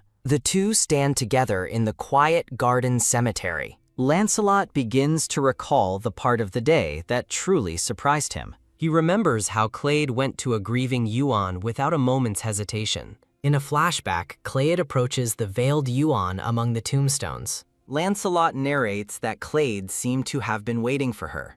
As a masked Clade stands beside her, Lancelot thinks that he too was submerged in pain and darkness. He reflects on how Clade has not only emerged from his darkness, but is now showing a will to live. Lancelot smiles to himself, questioning if his conclusions were really so hasty after all. Back in the present, Lancelot dramatically drapes himself over the desk, pleading for His Highness to eat, only to be told to get out. Yuan's face is shown, her expression filled with a quiet hope.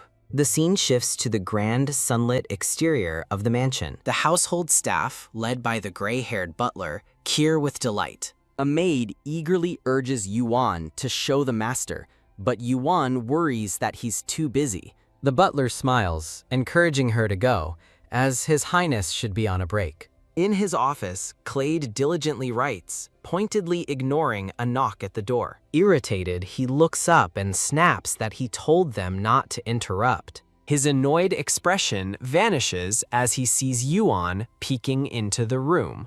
She smiles radiantly and happily announces her presence. Clade sits in quiet contemplation. Yuan approaches Clade at his desk, asking him to join her for a walk to the West Annex, but he questions her timing as dinner is approaching. She smiles warmly, presenting him with a book. She explains the book contains the formula for the cleaning potion, which she developed with help from Professor Hille. Excitedly, she tells him Professor Hill said they could make a fortune commercializing the powerful cleaning solution. Clade asks if her budget is insufficient, causing her to flusteredly deny that she wants to make money for herself. Clade proposes that the people of the Roxenheart territory should produce and sell the potion to better their lives. His suggestion leaves Yuan utterly surprised. He watches her intently, his purple eyes unreadable. Yuan recognizes his pained look,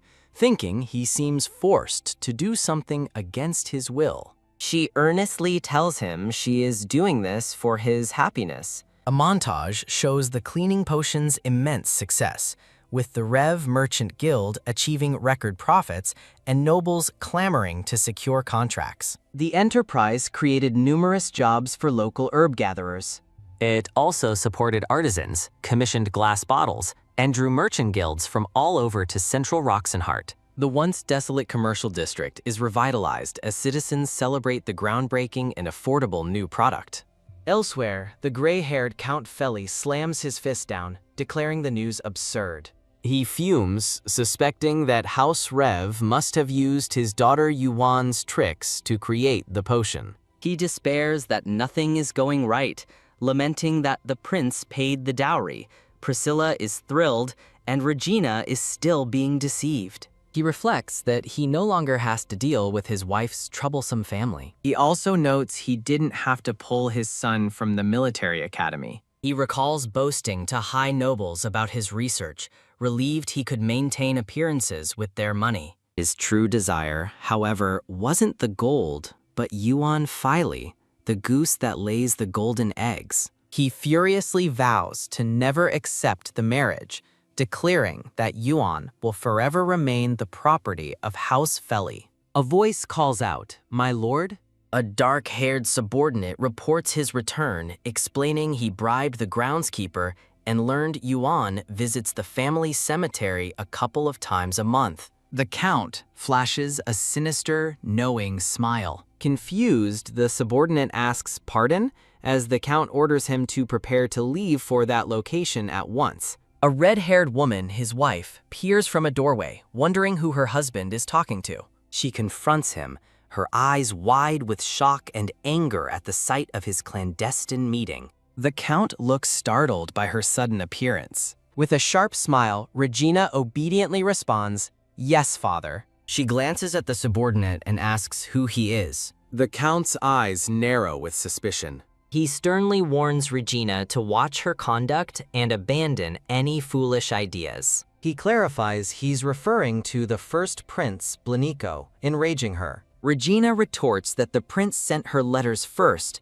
but her father dismisses her claims as nonsense. The Count states that Dracop Trelawney sent more letters and is a suitable match, forbidding her from further involvement with Prince Blanico. Regina internally seethes, considering the handsome and legitimate Prince Blanico a far greater opportunity than her father realizes. Her father calls the prince a venomous cobra and cunning poison, prompting her to ask what he means. She grabs his arm, furiously demanding to know where he's going. Defiantly, she bursts into a room filled with caged birds. Recalling the spy's report about Yuan's cemetery visits, Regina reluctantly agrees with her father, but secretly resolves to act. Believing she must find her own path to survival, she ties a message to a bird's leg. A white bird takes flight, soaring over a vast estate. The scene transitions to a peaceful, sunlit mansion.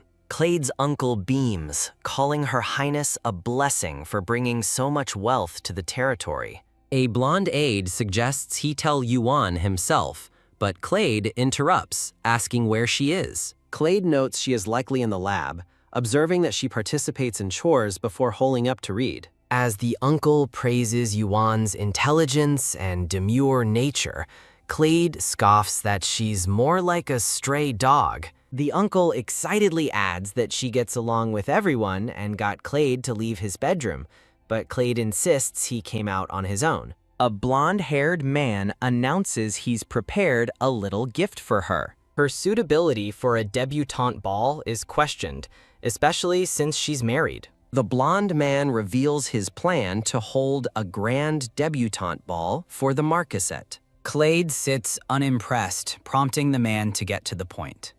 He suggests they should at least invite Her Highness to enjoy the atmosphere. Clade scoffs at the idea of a fallen prince being a fantasy, but the man urges him to become the true master of Roxenheart. He directly advises Clade to become the Count of Roxenheart to shed his fallen prince status. The man encourages him to step into the world as a count and live with his head held high. Clade hits his desk, the sound echoing through the quiet office. With a determined gaze, Clade thinks that since he can't love her, this is the only way. An advertisement displays suggestions for other series to read.